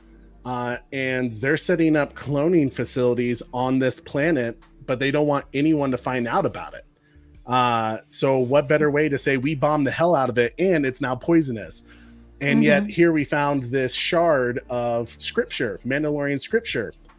So clearly it's not poisonous. I think we're going to find something deeper, darker, and worse. Maybe something imperial there. That's my theory on it. But kind of, I don't know. We'll see. I love that idea, and I hope that they are genius enough to actually implement something like that. Right now, Jon Favreau is just writing down, just like, okay, what did he say? Replay crew, Make sure you cool. Hit that like and subscribe. Buddy. Yeah, if you're there, John, and also while you're at it, just throw in a super chat. Well, I had a friend. I have a friend that said that it's possible that the Mandalorians could be holding something back. There was a sense that the armorer wasn't willing to say, outrightly, like, this is where you need to go. She almost hesitated, the way she was talking about redemption, about going to the waters. And so, that was something that my friend had mentioned, that could be a factor, that it could be Mandalorians, the watch themselves, not wanting, wanting to protect something, maybe some form of information or some facility or some tomb or shrine that would probably damage or upset their sect. Possibly something where it says like, hey, it doesn't matter if you keep your helmet on or not, you're still Mandalorian, and Mandalorian is not your actions, but it's something else deeper. And so if that's the case, that would just blow this whole thing right open for all of the Mandalorians to finally come together. There could be a connection as well with the origins of the Darksaber, being Jedis mixing with Mandalorians, and then you have the Mandalorian and Grogu. There's a connection there, and that could be because there was a Mandalorian versus the Jedi Wars years ago, so that's why they don't get along. But perhaps there's actually a bigger connection between the Mandalorians and the Jedi than they'd like to admit, I think, because of the war that they had, maybe. And obviously, I really do like it. Now, after this next slide, Corey, we'll kind of turn up the pace a little bit and kind of kick it up, because I know people are like, Jesus, Trey, you've only gone in 20 minutes of the show. This is a deep dive. Okay? I told you it was deep, but there's so many Easter eggs. Yeah, we haven't even gone anywhere yet, have we? Really? I love it. 5 hours. We need it. But I love it. I love these discussions because we're really able to kind of pick apart and kind of find even the symbolism that Jon Favreau and Dave Filoni have kind of hidden in these shows that, you know, as a first-time viewer, maybe you're not looking for, or maybe you're just not as educated in the Star Wars verse, and that's okay. You're just there to enjoy it and be entertained.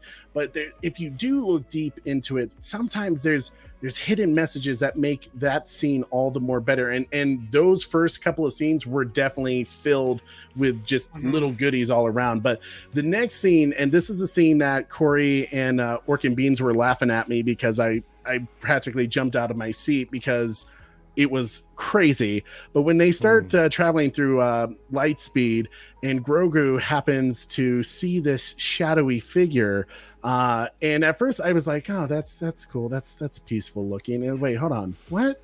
Oh my god.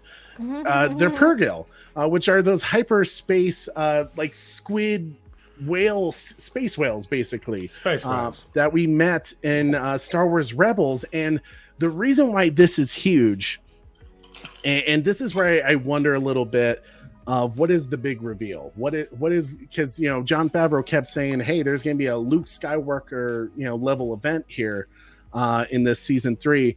And I almost wondered, like, it's hard to beat Luke Skywalker. I don't think a lot of people are going to be as surprised as the way they were with seeing Luke Skywalker show up at the end of season 2.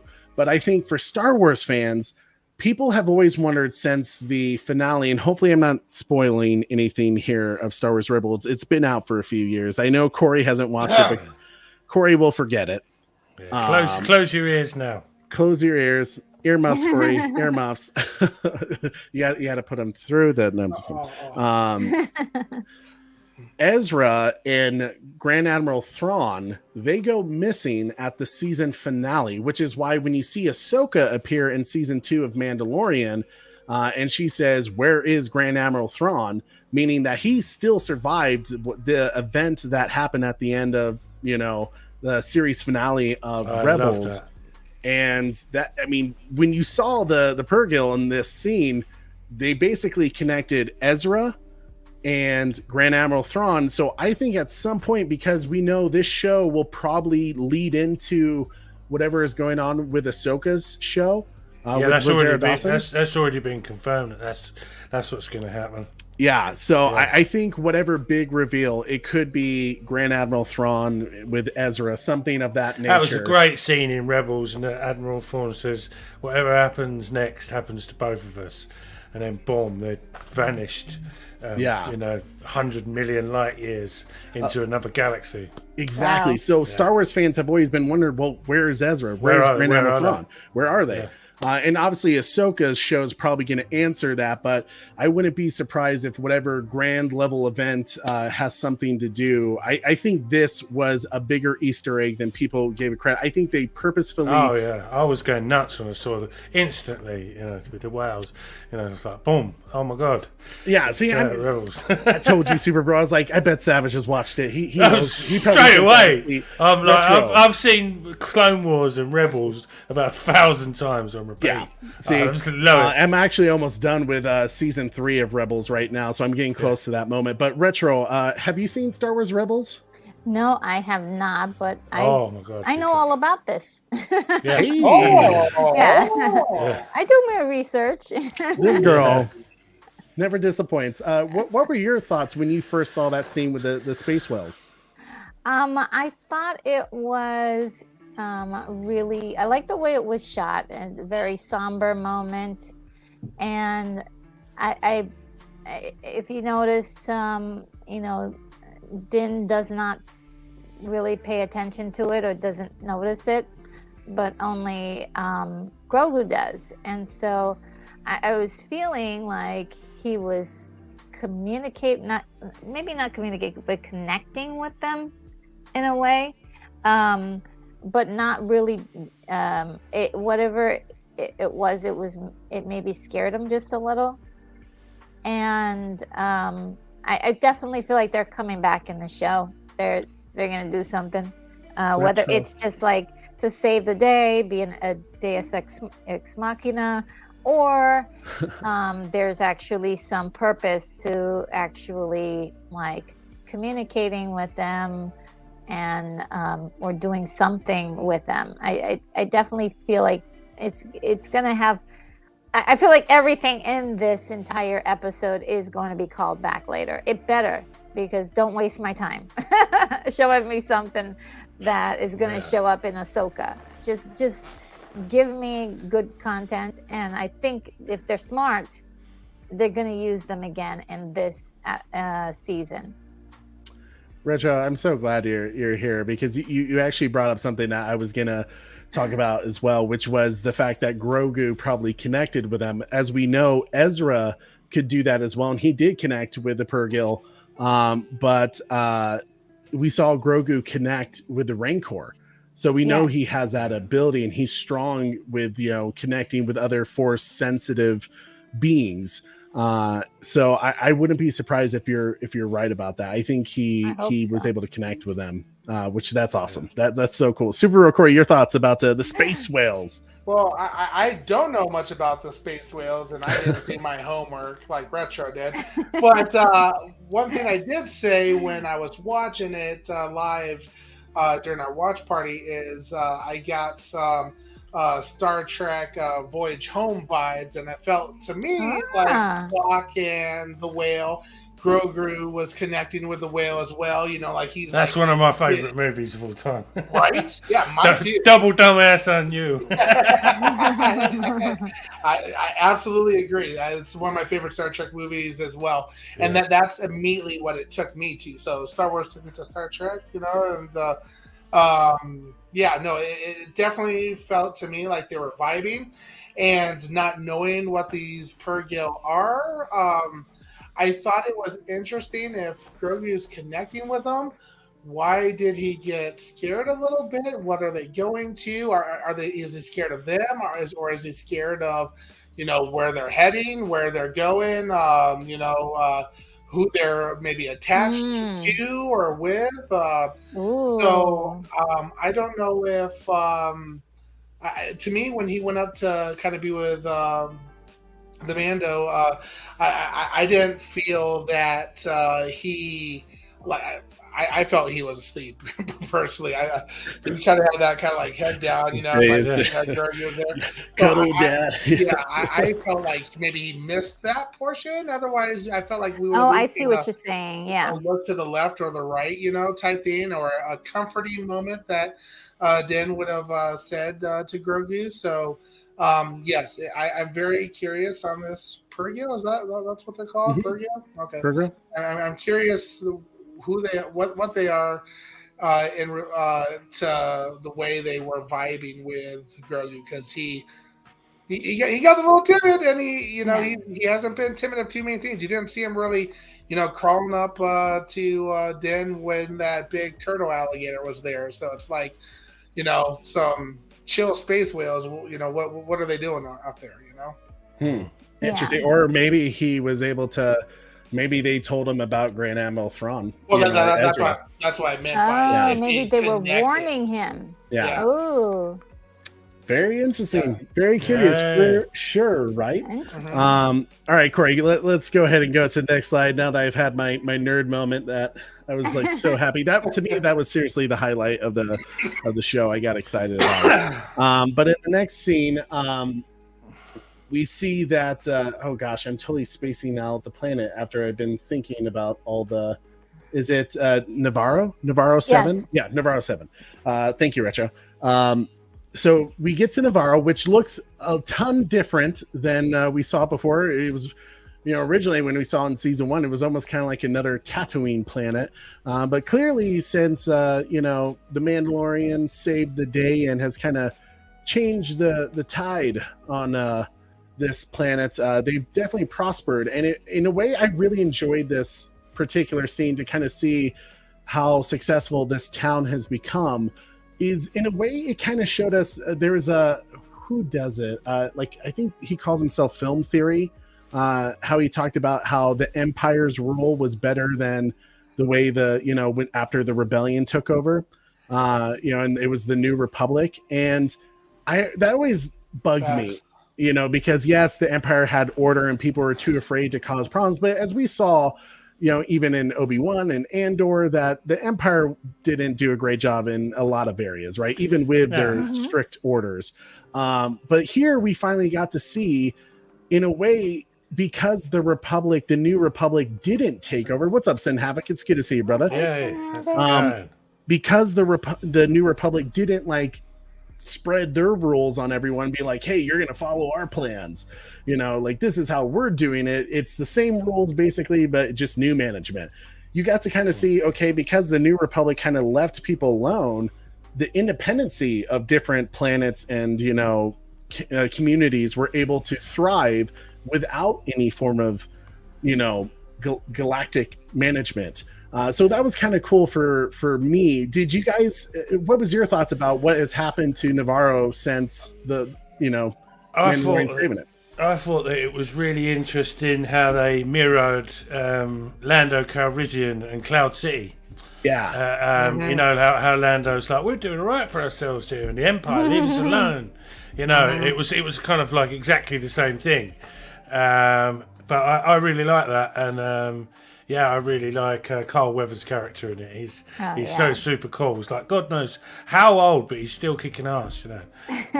He's a cool dude. Yeah, absolutely. What was your thoughts, Retro, about Navarro? I was really happy to see that they had thrived so well and that they were doing such a great job. I do have one bone to pick about the story element there. The lack of local police. Why not? I get that that's how you keep order. It's just having a small group of police officers that can go around and say, hey, let make sure things are in order. And it's not always about showing force or anything. Maybe some kids need to cross the street or something. You know what I mean? Just to enforce a few rules in your city. And so, you get a whole bunch of people together, you're going to need to establish a few rules. And so that's where I have a problem with the story element, but I do appreciate the growth of the city. I loved Grief in this, how he definitely reminded me of Lando Calrissian, and just the lighthearted conversations that they had really uplifted the storyline, made it feel a lot more lighthearted once we got to Navarro. That's pretty much, if the thing that I thought was really interesting was that they weren't relying on the Republic at all, and so that kind of leaves them open to pirates and other characters. That's why I'm really like, you need a police force. And he was trying to get Din Djarin to stay, sweetening the deal and sort of saying, hey, look, there's this, before then, 2 years prior, Cara Dune really fulfilled that portion of the job where she was the marshal there. And so I'm kind of trying to figure out, with all this growth, how did they do that without a police force? And I know that Grief is really good at shooting. I mean, he's an excellent shot. And, he can be intimidating. So he's been doing all this work this entire time. He's going to need, to have a militia of people. So, I mean, that may be something they'll develop, or I hope they'll develop during the season, because I'm afraid for Navarro. Like, they're in trouble. They need protection. Yeah, you bring up some wonderful points, and it's made me wonder, because how do they run a community like that without some form of order of police force? He really just talks about everyone came together and has been instrumental to really building this community, but I need a marshal, and I kind of think about it, and you guys brought up Lando Calrissian, which is to me, it was that makes, they definitely tried to give him that kind of feel, that look. Welcome to Bespin, 100%. I wondered if once again if that was done on purpose. Oh, because as we know, he wasn't the best of characters, you know, because even Han couldn't trust him. He was a scoundrel, right? He was a pirate just like them. And I wonder, because this guy was once in charge of the Bounty Hunter Guild. I just as a Trevor H said it here. Yeah, I wonder if he's not as good as we want him to believe. I mean, look, he has robots carrying his cape around. He's got very an much ego. He's got an ego. He wants to be called the High Magistrate, not just the Magistrate.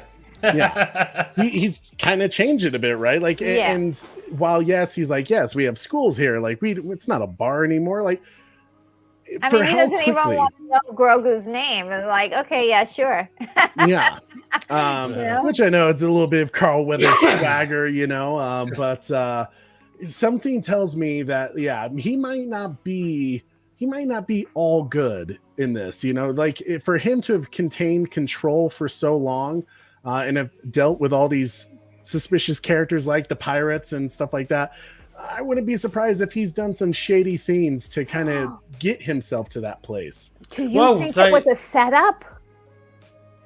Possibly. That he actually like told the pirates to be there just when Din was there? Oh, maybe. I didn't even think about that. I hope not.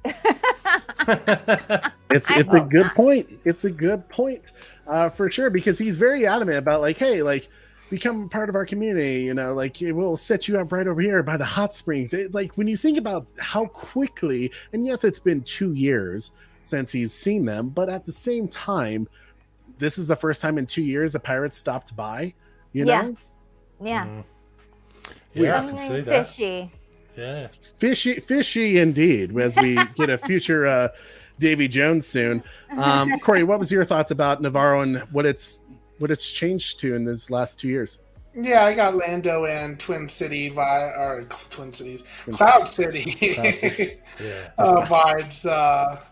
right away. So, he was definitely really hyping up this place and making it sound too good to be true for pirates just to be showing up and causing some issues. So there's something deeper that's going on there. Whether he's corrupt or the fact that maybe he's gone to power and created this wonderful city by doing dirty things. He owes favors or something like that. There's something. Yeah. Something. Well, the pirates actually did say that we caused murder and mayhem in your bar, and now it's a school. Like, so there is a little bit of that already. It's been said. Mm-hmm. Yeah, absolutely. There has to be something else going on there to make it. He wanted Mando to stay really badly. Yeah, I need another hard gun. Please God. You know? We do get one of the great things is obviously with the pirates show up and they're talking about like, hey, we used to drink in this bar, just like you guys said. I love this moment where they're kind of like, hey man, have you gotten soft? And I love that at that moment, like Mandalorian's just hanging out, and is the moment they say that, like he's kind of like, all right, I know where this is going, and he just gets ready for action because he knows he's kind of the muscle at that moment. And it was just a great like kind of space western standoff scene that you absolutely love. But Corey, as always, we've watched Walking Dead too much to know that when you leave someone alive of a group you just got into a fight with. That frustrated me so much, Trey. When that guy was starting to talk trash, I was like, shoot him. I was like, man, just shoot him. Just shoot. Kill them all. Kill them all right there. Corey's a Sith. Yeah. No, those guys were looking for trouble. The only good pirate is a dead pirate, and, I would have just dropped them right then and there. Yeah. Yeah. Like, and we went from Andor. Yes, I was just gonna bring that up. He would have smoked him. He wouldn't even had a chance. Like the second time he said, I really want to go drink there. No, he wouldn't even had a chance to say it a second time. He would have been like, oh yeah, boom, boom, boom, boom, boom. Yeah. Yeah, no, Andor wouldn't have had that. Yeah. You knew as soon as he was like, are you sure you want to let him go? That you're like, this is gonna become a problem at some point here. Yeah, this is gonna be. I'm starting to believe strongly this is all set up and a trick. Could but very well be. I could be wrong too, but I mean, Corey, can you go to the next slide, please? So we did finally get, obviously a kind of a big question about this season, obviously with Gina Carano's firing, which I still think was wrong. And her character, I loved Cara Dune. Cara Dune was an awesome character, and I wish they kept her. Hopefully at some point that changes and, they bring her back, or I don't know. But we do get to learn that they didn't just, a lot of people were worried they were just going to kill off her character, that Disney was just going to get rid of her, which would have felt unprofessional and kind of rude a little bit. But we did learn that because she brought in Moff Gideon to the New Republic, that they basically promoted her, that she's now part of a special forces for the New Republic. Obviously, Moff Gideon is out there awaiting trial for his crimes. Do you guys have any theories? What do you think is going to happen to Moff Gideon? I think we all kind of are guessing that he's going to get out, but do you think he's going to get out because of the Imperial Force is going to be able to get him out, or is he going to be able to somehow trick the New Republic, or is the New Republic not as good as we hope it to be? I don't know. I should imagine the New Republic are going to be pretty strict after what happened with, the Empire. And those police guys in the X-Wings in season 1 and that, I think that they're pretty serious about it. So I don't think the New Republic's going to be kind of bent in any way. I don't think. Okay. How about you, Retro? It's possible that he will escape, or I mean, it depends, because he could strike a deal. Like, I can get you somebody bigger, Yeah. He can, and so he could be a big part of the story as far as, giving up information that could be pertinent to kind of getting to the bottom of the situation. As far as like how it was structured to kind of leave that open, I love that. Leave that character open for more story possibilities, and leave Cara Dune's character open for possibilities as well, because I mean, I think I speak from like most of us. I really didn't care that she's, whatever she did, based on like her performance. Like, she did the job that she was supposed to do very well. And so I don't agree with what she did, but I definitely don't think she should have lost her job. And so, and she was doing a great job at it. Rangers of the Republic was actually cancelled because of it, so like she definitely ain't coming back. That breaks my heart. And the way I kind of see it is like, there's so many people have said far worse things on Twitter and Instagram, and still are working. Hollywood. Oh my God! Yeah. I don't really like what she said, but I don't think she deserved to be sacked. And but she did kind of, she was warned, but. There's plenty of pieces of shit in Hollywood. Yeah, and she got kind of singled out a little bit, I think. Yeah. Oh, totally. Simply because clearly she was on another side of a political spectrum. They threw her to the wolves, and to me, it's kind of like, okay, who said something worse? James Mel Gibson. Mel Gibson says loads of stuff all the time. He gets away with it. He gets a special get out of jail free card every time. Yeah, come on. That's a damn good point. Come on, Disney. James Gunn, versus Gina Carano. That makes no sense. They shouldn't have canceled her one bit. And just keep politics out of it. It's a political thing, to be honest with you, man. Like, I loved her character in Mandalorian season 1. It was a strong, badass woman kicking ass. She was super awesome. And it's cool that they promoted her. But I'm glad that they left the door open for her to return. Hopefully they get their heads out of their ass and allow that to happen, because Mando could have used her. Why would you know that stupid ass robot that tried to kill Grogu in the first place? The person I would have contacted would have been Cara Dune if I needed some help. You know, that would have been the person I would have gone to, and they missed it. And I don't care, you know, anything about, you know, all the crazy drama-ness there. It was a missed opportunity, in my opinion. I agree, and you could tell they kind of had a punt a little bit on the script. They had to like figure out a way that she couldn't be a part of it, but yet it made complete sense for her character to be there. So kind of shame on Disney on that one, but I'm glad that Jon Favreau and Dave Filoni who supported Gina Carano. They supported her the entire time too. So they had no problem with what she said. It was simply Kathleen Kennedy, you know, who leads Lucasfilms, that had the biggest issue, and you know, told him to fire her. So that bugs me, that even though Dave Filoni and Jon Favreau didn't even have a problem with it, that they didn't keep her. But nonetheless, to not make it a political statement on that. Let them. Yeah, I'm always for the artists, the creators. If they want to keep the character, let them do their job. You know. And I'm glad they kept the door open. Like, kudos to them for that. That I thought was a very stand-up thing for them to do. But of course, now we learned that Mando Din Djarin wants to reclaim IG-11, his fellow robot friend that helped save the day. That is Necron, my man. It's good to see you.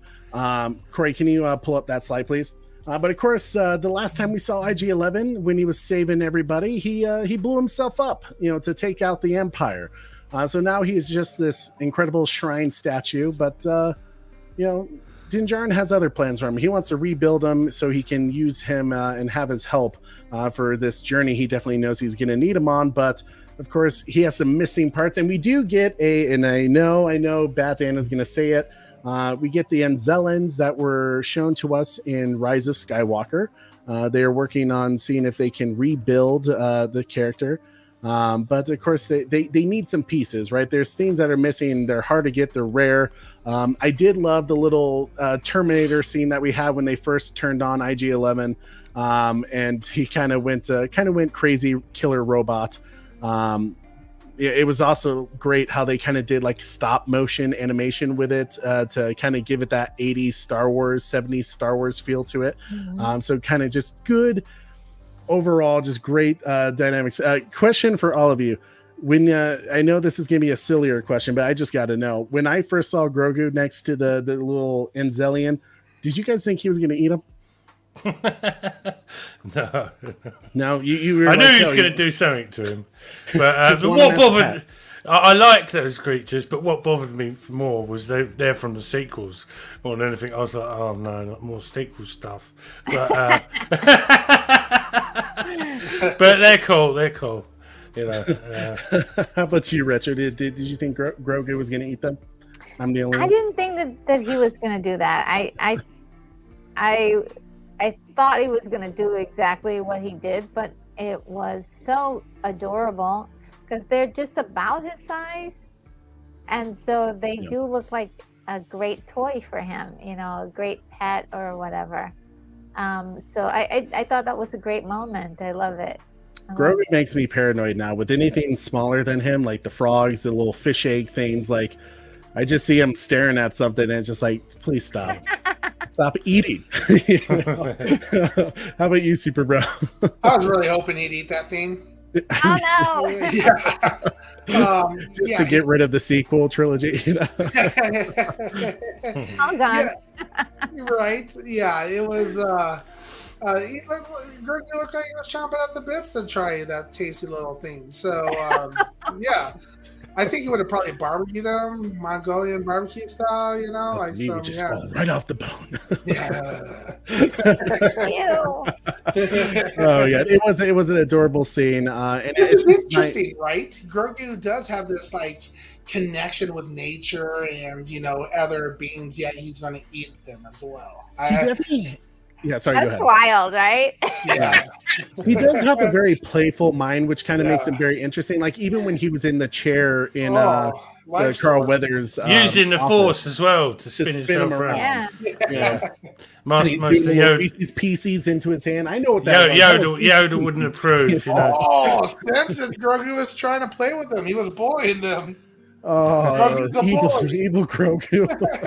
Hey, Corey and I talked about that. We wondered if that was an eventual storyline that they were going to do. So maybe this is all just signs, you know. But Corey, let's go ahead and go to the next scene. This was easily Orc and Beans 14's favorite thing. He loves the space battles. It always makes him go crazy. But I won't deny it was up there with that Andor space scene for sure. That was just absolutely phenomenal. It was cool to see the N1 starfighter. I remember seeing it, and when all those pirate ships showed up, I was like, there's no way they got this. You know, they're going up against an N1 starfighter. It's like an incredible, you know, fast battleship that like you just done messed up, Ron. Exactly. We do get to meet, however, Vane's his boss. This pirate king called Gorian Shard, who is basically a mixture of Davy Jones having sex with the Swamp Thing. What did you guys think about? I will admit, Salad the Hut. Someone put what did you think about this pirate king? What do you think he wants with the Mandalorian? It seems like we kind of been hinting at. It doesn't seem like the pirates just showing up and Vane wanting, to drink at a bar, that this would cause so much problems that he would bring his pirate king master himself with his entire ship for just one guy. What do you think's going on here? Yeah, like Retro Nerd Girl was showing the theory about this. I didn't really kind of think about that. It might be a setup. It's very interesting, and obviously. Jin said never trust a pirate to Grogu as well. So there's obviously some issues there, and some past trouble that he's obviously had with them. So yeah, it makes a lot of sense that there's something more sinister going on. Behind the curtain. Do you think they want Din Djarin, or is it Grogu? Maybe they were purchased by a third-party Imperial group that knows Grogu's value, or is it the Blacksaber? Like, what's the purpose of getting just this one guy, Din Djarin? Possibly because their ship was obviously a modified bit of Imperial tech, so maybe they was given that by the Empire. Interesting. Definitely looks Imperial of some sort. Maybe a retrofitted Clone Wars ship or something that was. Mm-hmm. Don't know. Yeah. How about you, Retro? What's your thoughts about all this? What is Gorian Shard all after about this? He's covered in Beskar, guys. They want that metal. That's like super, super valuable to everybody. You can't just walk around with that metal. That's their form of gold. Like, so it would be very, very valuable for them. But he also insulted them, and so there's a personal vendetta in there. Okay. And I'm guessing, and Super Bro Corey, you can touch on this as well. I'm guessing this is definitely probably not the last time we've seen Gorian Shard, that he will show up. To what lengths do you think he does have the connection with Carl Weathers' character, or is this guy acting at his own interest? Do you think Gorian Shard, is he the big bad of season 3? They gave him a grand introduction. No one thinks he's the big bad.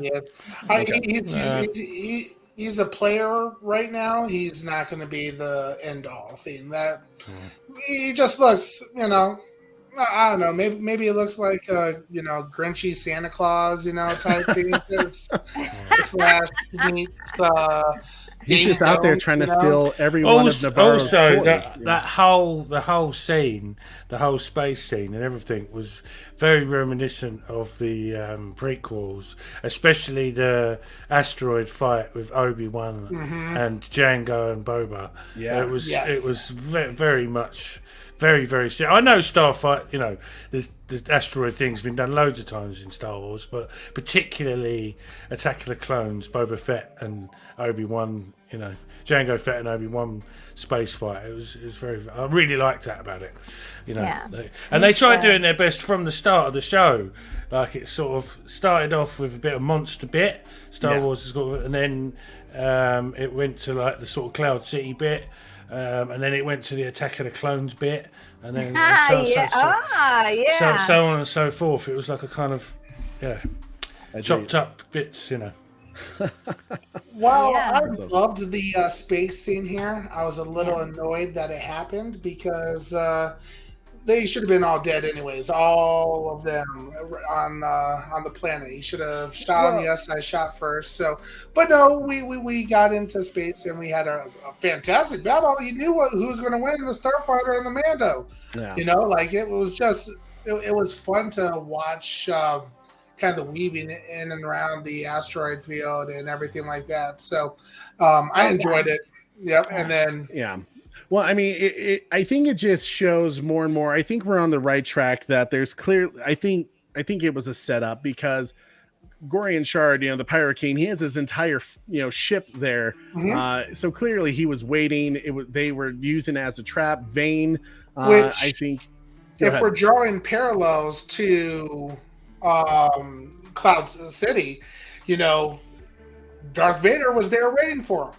It's interesting that what's his face, Davy Jones was waiting for them too. Gorian Shard, So the feelings of a trap is definitely plausible. So and really the question could be answered of who is the High Magistrate Karga selling the ores and all the mining things to? Mm-hmm. Is it the Pirate King? It just seemed weird that this was the first time in 2 years that these guys showed up. Like, why wouldn't have they showed up earlier when they found out the Empire had left and kind of claimed their stake on the place?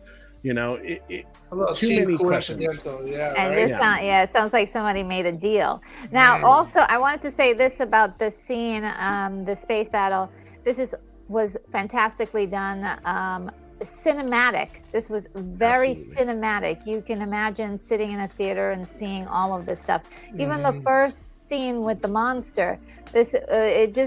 We're getting an immersion of really great special effects. And I'm not sure all of the different techniques that they're using, but it looks fantastic. So we're talking about from the technical aspect, these guys are doing it at the top of their game. Yeah, and it's so awesome to see how quickly Din Djarin learned how to use that N1 space fighter. Just absolutely phenomenal. I totally agree. It was cinematic. It was gorgeous. Now here's Corey. This is the big question, and this one is all on you, sir. Din Djarin and his N1 starfighter versus Maverick. Oh. That's easy peasy, bro. Easy peasy. I know, Iceman. No, Maverick is going to win that any day of the week. If they're in the maybe if they're in the same starfighter, Maverick by far. Oh, okay. Well, all right. Sure. If they're in the same starfighter, I'll give you that one. Okay. I actually did a post that's kind of connected to this on Facebook because if spoiler alert. If you haven't seen Top Gun Maverick, there's a scene in it that's exactly like the Death Star trench scene in the original Star Wars movie. And there's been a lot of controversy around the Rogue Squadron movie because Patty Jenkins made a mess of Wonder Woman, stuff like that. How about that John Krasinski direct the Rogue Squadron movie and have Tom Cruise as the best TIE fighter pilot in the Empire? Job done. Fair point. All right, Corey, you ready to get to the final scene? Good sir. Can you? Thank you. So we know Din Djarin goes to visit Bo-Katan, who is she's kind of clanless at this point. Her people kind of abandoned her because she didn't bring back what she promised, which was the black saber. It belongs to Din, and you can tell she's salty about it. She is not happy with him. What did you guys think of this whole scene and their kind of interaction together? It seems like these two are definitely going to come head to head at some point in season 3. Yeah, it was a very weird situation, very weird scene, really. It was very odd. She's kind of sort of, don't know, like she said, she's been left behind, and all the people have gone off in the ships to be mercenaries. And, Din was obviously annoyed with her attitude about the whole thing, because she was saying, all you have to do is just swing the Darksaber about and they'll do whatever you want, which is more proof that Din isn't interested in leading. He may, by fate, become the leader or something, temporarily maybe, but he doesn't seem to want it. I think he'd rather someone else do it. But, I think he just wants his personal, problems sorted about taking the helmet off and stuff, and we'll find out when we'll find out. And I loved kind of the interaction with each other, where she's just like, like that planet is covered in poison and like no one can go there. Basically saying it was cursed. And there was that dialogue with Din Djarin where she's like, I thought you didn't believe in curses. I thought you didn't believe in all this crazy shit that, the Death Watch is into. And she kind of just gives him like, just go, just leave. Just really just not interested in anything he has to say. What's your thoughts, Retro, about that whole scene? Well, I think they're setting up for sure Bo-Katan's complete and utter apathy for trying anymore. She has done everything that she thinks she possibly could have done to lead her people, including, now that the Darksaber is in someone else's hands and she's unable to keep all of her people, she's just lost. She's a lost soul. And, she's bitter, she's apathetic, she doesn't care anymore. And it just shows you, too, like this so-called band of people who are, where are their loyalties, even to their friendships? It's not there. So it definitely puts you in question, like the people that left her, like, are they really, what were their motivations in totality? Like, couldn't they have still tried? And why didn't they just follow Din? Because there has to be more to this. He has the Darksaber now. Why aren't people following him? And this picture here, that arrow is pointing right to the Civil War we were talking about earlier. Mm-hmm. And that has a big part to play in all of this.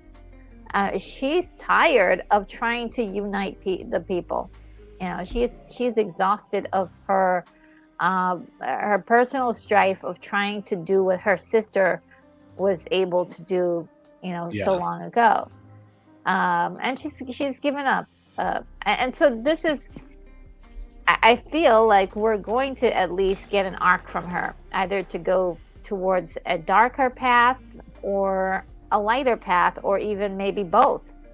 And that's always exciting to see, like to see a character go from different emotional levels during a season. But I think it's not, for a lot of people, there was a lot of discomfort in seeing her like this. And that is exactly what this scene is supposed to make you feel. You want to scream at your screen and say, "Get up and do something!" You're angry at her for taking this position, but I think that's the whole point. Because, and I hope, and I cross my fingers on this, that they do take her character to new levels, and not just have her as a despondent slab of meat on a throne. Like, she's intelligent, she's smart, she can kick butt, and she can be doing something with her life. And it kind of breaks your heart a little, but I think they haven't developed the story enough for you to feel that strongly, and that's my only criticism of that, is that we needed to see the story play out. That the fact that this is episode 1 breaks my heart, because there's more to the story that this really should have come later on. We should have seen what happened in the 2 years, and that would have strengthened the way we feel about Bo-Katan doing what she's doing. Yeah, she has every right to feel this way and to be like this, but right now we're like, come on, it's not that bad. Make friends with the guy who's got the Darksaber. Yeah, absolutely. And I think you bring up a great point, like, because it would have been an interesting scene to have shown what the reaction was after Luke Skywalker leaves with Grogu. What does Bo-Katan do? Like, I want that back. That's what I want. Like, okay. And he even said to her on that ship, like, here, I don't want it. You can have it. So, like, and she's like, it has to be won by combat. So why not be like, okay, like, let me kick your ass then, like, just like, you can lose, just let me win. We would have been, I think, better served if they showed what that reaction was, what that conversation was like, for her to just be like, here we are 2 years later, I'm just sitting about, like, you suck. And I do understand that, like, if you haven't seen Clone Wars, if you haven't seen Star Wars Rebels, you don't know that there's a long history of Bo-Katan and the Blacksaber and her sister, Sabine, who used to be the ruler of Mandalore. There's a lot of, even for someone like Sabine, who ruled Mandalore through a peaceful way rather than the old ways, and that caused civil wars amongst them. But even for as good of a ruler she was, she could not hold the Mandalorians together. They all fought. They all, took her out of power. And then there was another struggle for power for who was going to lead Mandalore the old ways. Mandalore has always been plagued with civil wars, and honestly, it's just the way of their nation, their community. It's kind of like the Greeks, and that's really what Mandalore is. It's Darth Maul was King of Mandalore for a while.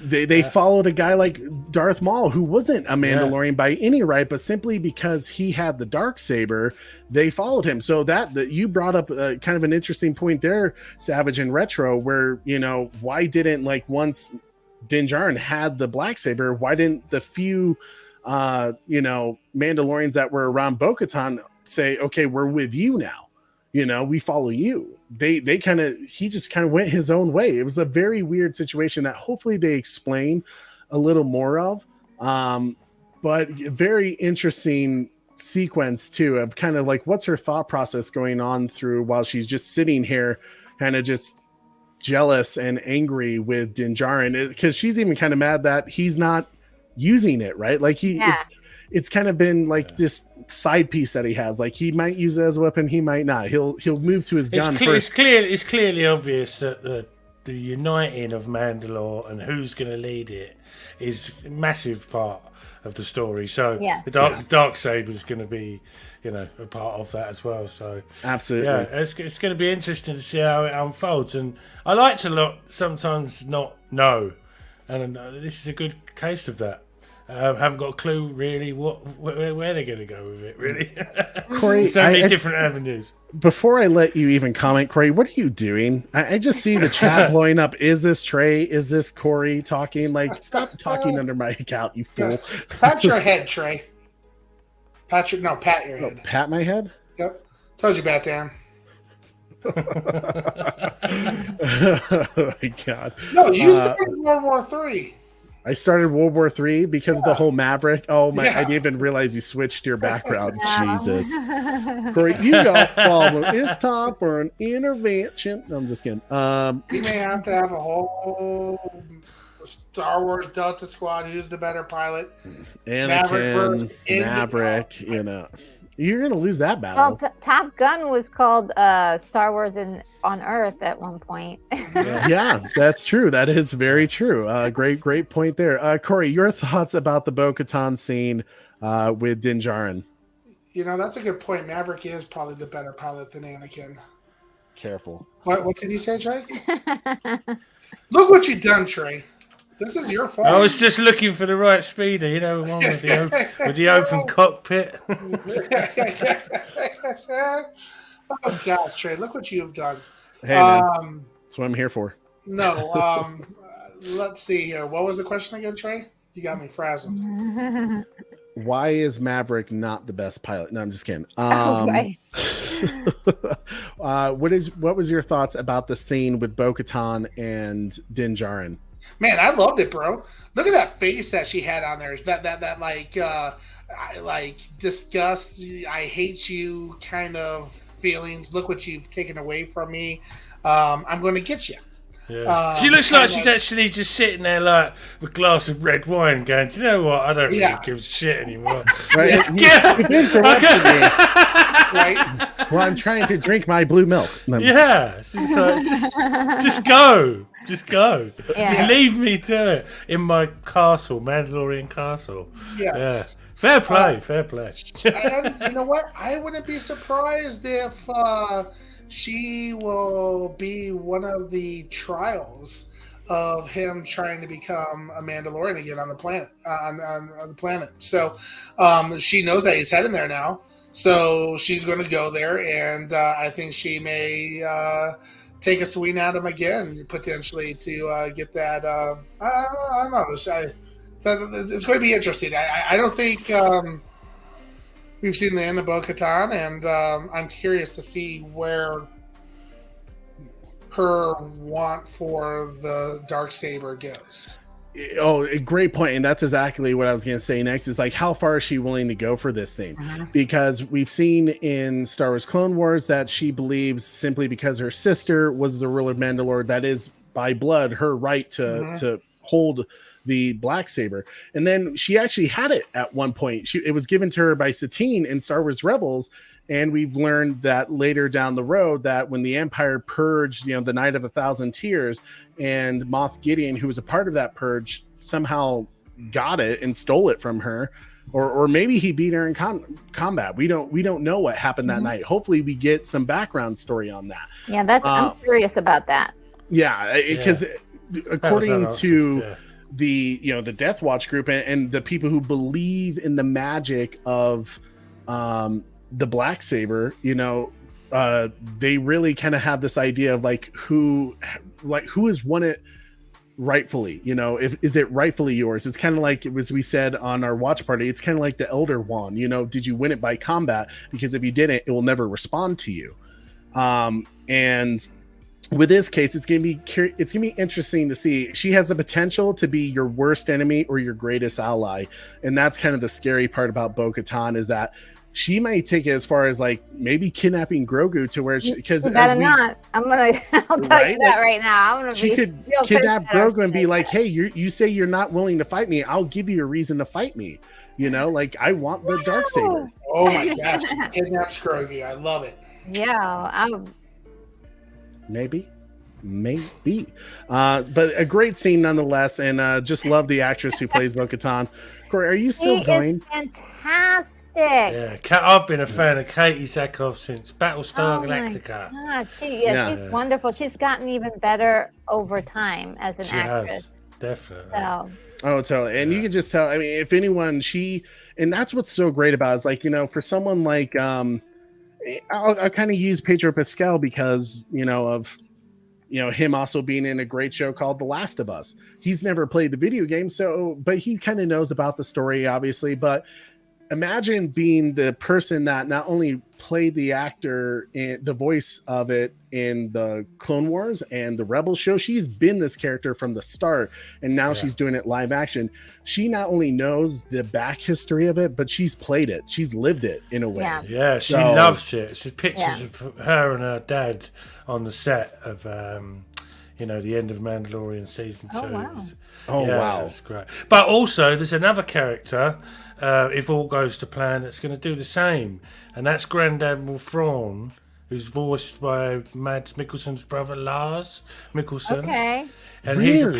he apparently is going to play Grand Admiral Thrawn in live action. That would be I great. did not hear that. That is Yeah. awesome. See, another great thing right there. And the kid from the Disney remake of Aladdin, the kid that played Aladdin, is going to play Ezra. Oh yeah. Ooh, that's a Yeah. good choice, I read about actually. that, yeah. Yeah, he's been cast as Ezra. Yeah, he would be wonderful for that. I'm Yeah.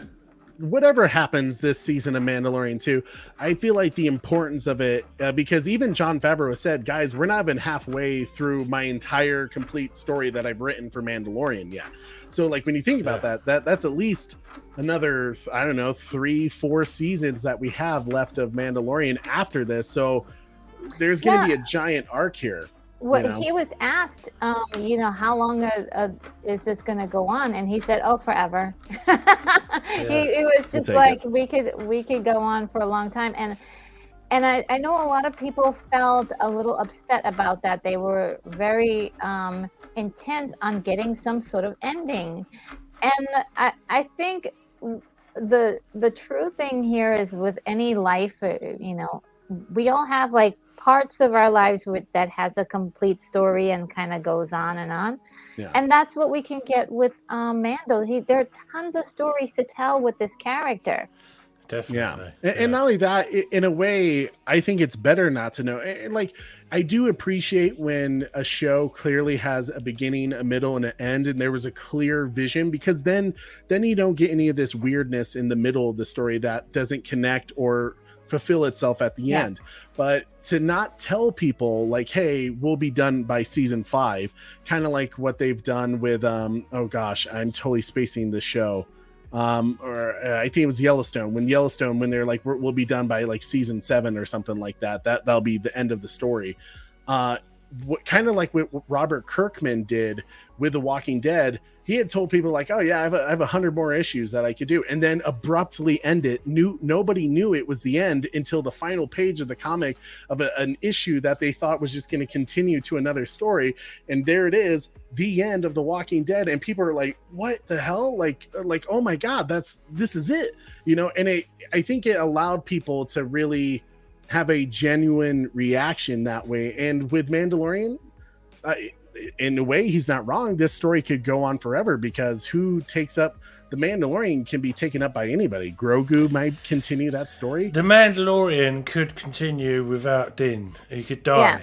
Yeah. Exactly. And it could still be called the Mandalorian because exactly. It makes sense. So that's the end of this episode. We know Din Djarin is on his way to Mandalore, to the Bo-Katan told him to go to the Civic Center at Sundari, which was like the kind of the capital city of Mandalore.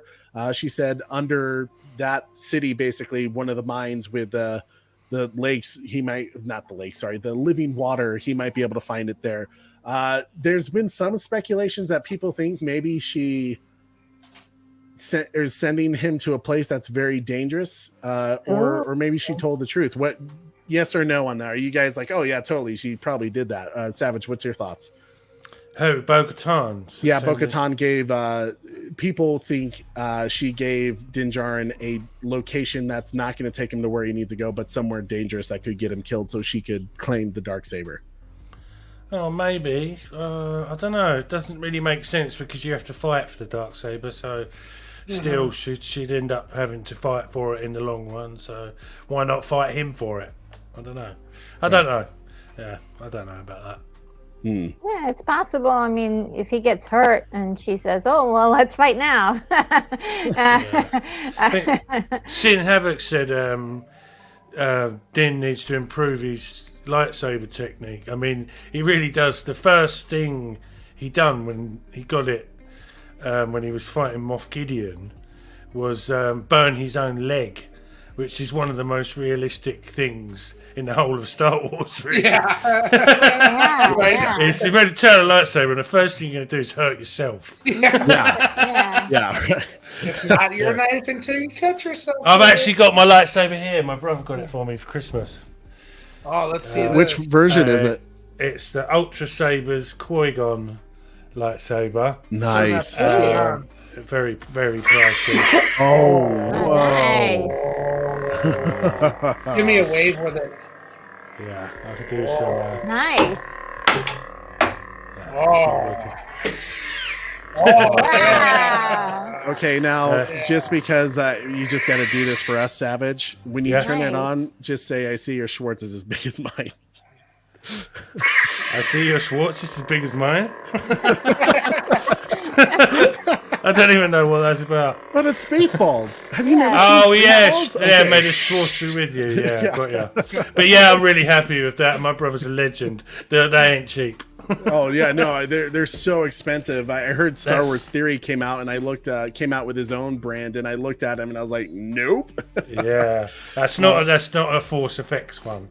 It's an Ultra Sabers, proper lightsaber. Yeah, oh, absolutely. So that is the end of the first episode. Obviously, we did a major deep dive on some of this because I think a lot of it was Easter eggs and kind of foreshadowing of what we're going to see in the next few episodes. Guys, you know we like to do a quick rating. What's up, Orc and Beans? I hope your day's going well. Tell your dad we said hello and early happy birthday because I know it's on Monday.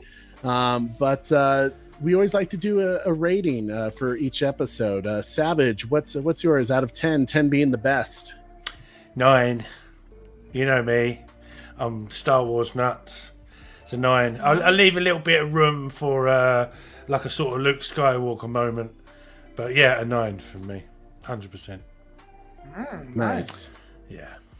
Retro. Yeah, I'm at a 8.5. I had some criticisms definitely about some of the story structure and took off some points for the fact that we had to go to another series in order to find out what happened in between. So that really kind of upset me a little bit. But the quality is insane. The acting is great. And the prospect for what is to come is just so incredible. So, yeah, that 8.5. Okay, I like it. 8.5 and 9 from Savage. Super Bro, Corey. I'm gonna let you go first. They're gonna let me go first. Damn you. There was so many like things I caught that just made it like very exciting for me. I'm gonna give it. I'm gonna leave it a little bit of room because until if some of those things are confirmed and like oh that is where they were going with it. I'm gonna give it an 8-9. Yeah. Wow. Okay, so we're very close. I was 8-8. 8-8. What is the number that I keep thinking of? Yeah, 8-8 and 8-9 for me was kind of where I was leaning. 8-8. There's a lot of cool things. It was, for being a short episode, it was really jam packed with a lot of different things. Like literally, we've spent over 2 hours talking about, and an hour itself talking about the first 10-15 minutes of it. So it's that was so funny. I was thinking I was like how long is your show going to be? And I was like, oh, it's going to be like an hour because it was only like a 30-minute episode. And then when I started because I always watch the episode twice. The first time I do it for enjoyment, and then the second time when I was watching it with my wife, there was like, oh my god, wait, there was all this stuff, and I got so excited that there was so much to it in such a short amount of time. So kudos to Jon Favreau and Dave Filoni and Rick. I totally can't pronounce his last name. Thank you. Who directed this episode? Phenomenal job on doing a short show with a lot of details. So, Super Bro, you said 8-7 for you? No, 8-8. 8-8. Okay. IG 88. Yeah. Oh. I like it. Yeah. What's the rest of the community saying, Corey? Ooh. Yeah, Red Hooded Outlaw gave it an 8.4. Okay. Batman's Thoughts gave it a 9.24812. We have a 8.3, but now an 8.8 from Oracle's Clock Tower. An 8.2 from Bat Fanatic. A solid 8 from Sin Havoc. Short episode. Bat Fanatic agrees. Short episode. Hashtag restore the Snyderverse guy. Gave it an 8.7. My boy Trevor H gave it an 8.6. Nice. So everyone's kind of mid to, for the most part, it's probably an average score of mid to high 8s, which is awesome. I agree. I think they're just doing a great job with these live action Star Wars shows, and like Andor was phenomenal. I know Obi-Wan. Andor is a masterpiece. Oh yeah, totally. Andor really kind of took Star Wars in a different direction. That is great to know they can now do something a little more serious and dark and complicated, complex. Yeah. You know, I really liked Andor. Can't wait for season 2. And I've heard did they say they started filming Savage? Because you're in near the area where they're filming, right? Yeah, they're filming at the moment, I think. Yeah. Wow. Yeah. That is so cool. You gotta drive by the film set and get some scoops. You know. Well, we'll see. We'll see. We'll see what happens. Can't say too much about that. Get the binoculars out. Hey, there we go. Right, you will tell us now. But some great stuff. Absolutely, guys. As always, we like to roll out the red carpet for y'all for joining us. Yes, we will continue to do our Saturday Delta Squad streams when Orc and Bean is also able to join us every Saturday morning. We might change it up every now and then to see how this goes, but definitely keep out for the watch parties that we'll do for the finales, the gaming parties. Look for all the other Delta Squad streams that we will do in the future, but that is your schedule right there for all the release dates for the new Mandalorian season. We might do for the watch party. I don't know if it will work out, but maybe for one of the watch parties when Bad Batch is about the end, we'll do like a double watch party of watching Bad Batch and Mandalorian. I don't know, it'll be cool. But Savage, my man, tell me what you got going on.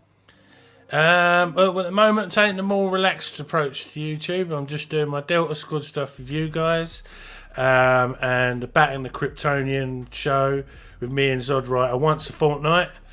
Because of the situation with DC at the moment, it's not very bright. So going to start going down different avenues, getting guests on to talk about other stuff like science fiction and stuff I really like. We was talking about Star Trek earlier, things like that. Stuff like that.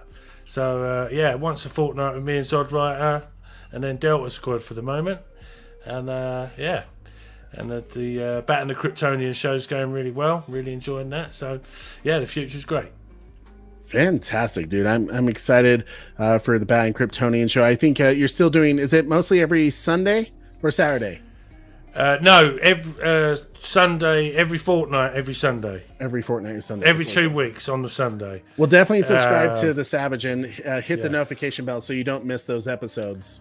Because I know it also depends on Zod's schedule and can be different sometimes, but I always love listening to those discussions for sure. But thank you, Savage, as always, for joining us, my man. Retro. No, thank you for having me. Nerd girl, what you got going on? Well, every Saturday I'm doing watch parties. So today I'm going to be doing the 7th voyage of Sinbad, which is going to be, and that's 5 o'clock Central Standard. So I guess that would be 4 o'clock Eastern and I'm not sure what it is Pacific, but I definitely hope to do more of that. So it's actually on every Saturday this month I'm actually going to be doing a Harryhausen movie. We've got 2 more Sinbad movies and another Harryhausen to complete the entire month, and then after that I'm going to be doing Flash Gordon. So that's going to be Save the universe. I got to meet Sam Jones at the Comic-Con I went to last year. He's a great guy. Oh man, yeah. Awesome. And he accepted my friend request on Facebook as well. Oh, wow. That's really sweet. nice guy. Yeah. Nice, dude. That's crazy. That's gonna be awesome, Retro. I loved Looking forward to the that. Clash of the Titans watch party that you did the other day. thank you. The original Clash of the Titans, Yes. I love that. one of my Growing up. favorites, classic films. It's so good, and It is. the remake was okay. There's some things I wish You they mention Sinbad as well. Sinbad and the Eye of the Tiger was one that I grew up with. That was one of my movies that I used to love when I was a kid. Yeah, that like every stream that I've done, someone has mentioned it, and so I was like, look, we got to just handle all of these Sinbad movies that were so awesome. My mom and I love the Eye of the Tiger. That's definitely for me. That's definitely the best one. Yeah. So. I'm having fun doing that. There's also still I'm still working on videos. I call them scripted videos, where I praise a movie endlessly that I love, and then just some other shows that might pop up. So if you have a chance, go ahead and subscribe to my channel and hit that notification bell so you'll know when I'll post my next video. You know how I feel about Retro Durgo. One of my favorites. And thank you so much for showing up. I know it was kind of like last minute that I was like, hey, do you want to join our show today? I was so excited. I was like, yes, I get to talk about this. I love it. I was really happy to do that, because I did a complete a binge watch of the first and second season, and it just so happens that the first episode was available just when I finished up, and I was like, yes, this is great. Get it, girl. Damn, that's binge watching Mando. It was great. Cool. How did that go, by the way? Because I've watched it as it came out week by week, but how was it to binge watch it? It was so good. It was so good because you didn't have that speculation. What's going to happen next season? It just you have a certain rhythm that you feel with the show, and you can see where they're taking things, and it's going to pay off in the next couple of minutes, right?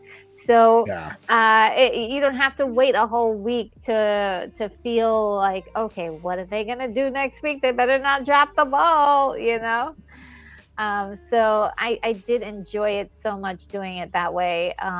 But since we're here and we're doing it, I mean, I have to say I am excited about what's going to happen next week, and I hope that they continue doing a great job in this particular season. I hope that they do. I hope they don't mess up.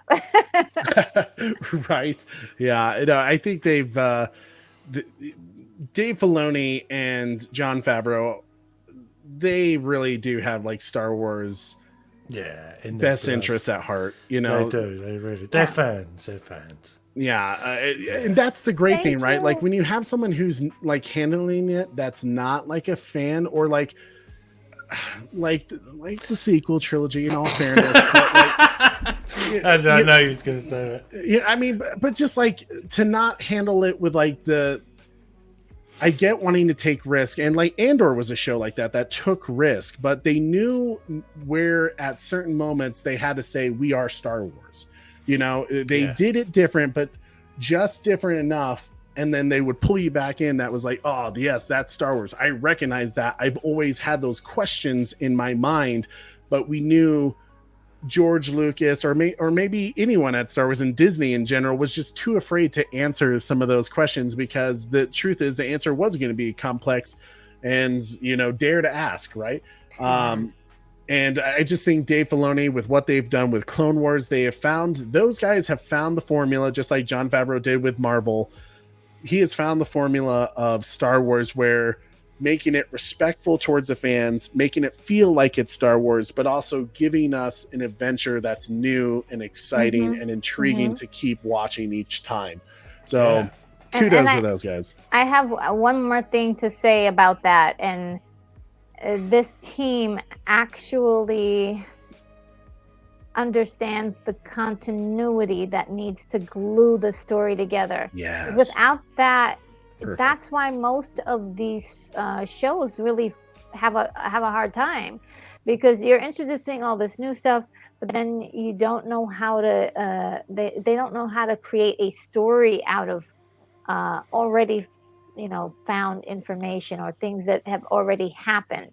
They want to create their own new idea, but and just throw away without knowing what came before. And these guys know, they've created the established story. Yeah, definitely.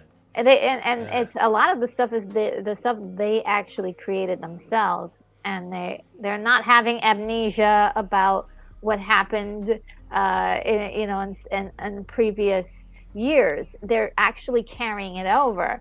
So I think that's one thing you can kind of trust with this season, and that's why I feel like they are going to stick the landing, and then they're actually going to do the right thing as far as the story is concerned.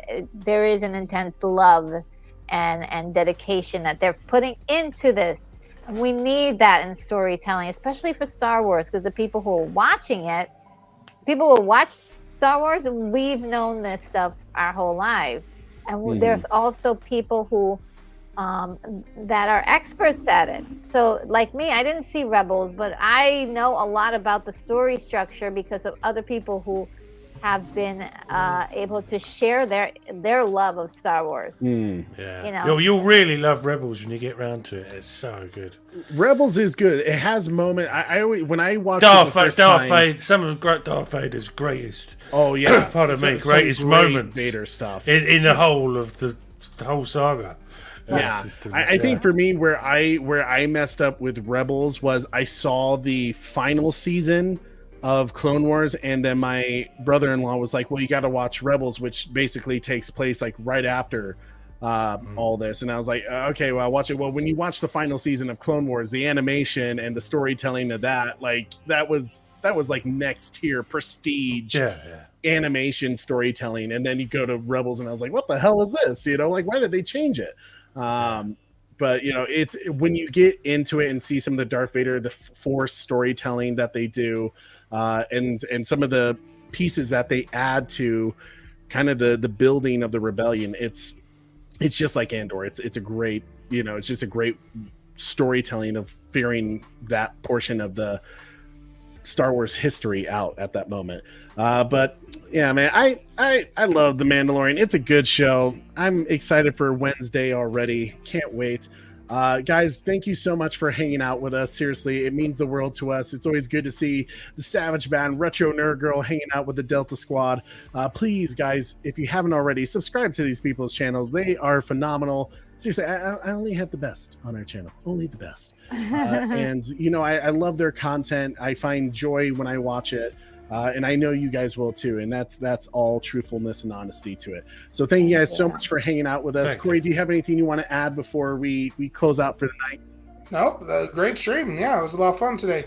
We took a deep dive into a 32-minute episode. I know. I can hear Orchid 2.5 hours. Woo! Orchid Beans is like, seriously, Trey, 32 minutes? Hey, man, we had a great discussion, and there was a lot. Honestly, this was probably one of their best deep dives of all the things we were able to pick apart. And I feel like it was on purpose, Dave Filoni and Jon Favreau. But thank you guys so much for hanging out with us. Really do appreciate it. Don't forget to help us out by smashing that like, sharing this video, hit that replay crew. We need you guys. The replay crew, you guys always come in hot, getting us over those videos and help spreading the word about them. And we really do appreciate it. So remember to smash that like, share this video, subscribe if you haven't already. Am I cutting in and out of curiosity? No, I'm not. Okay. I keep hearing my headphones going like beep, burp, burp. Yeah. Ruined my speech. But hit that notification bell so you never miss an episode. Thank you guys so much for hanging out with us. I am Trey with Super Bro Corey, and don't forget to tune in weekly. Same bad time. Same bad time. Same bad channel. Same bad time. Same bad channel. See you later, guys. Have a great one. Bye. It's not just a signal, it's a warning. Oh, spoiler one! We're back! Have a good one. We're back!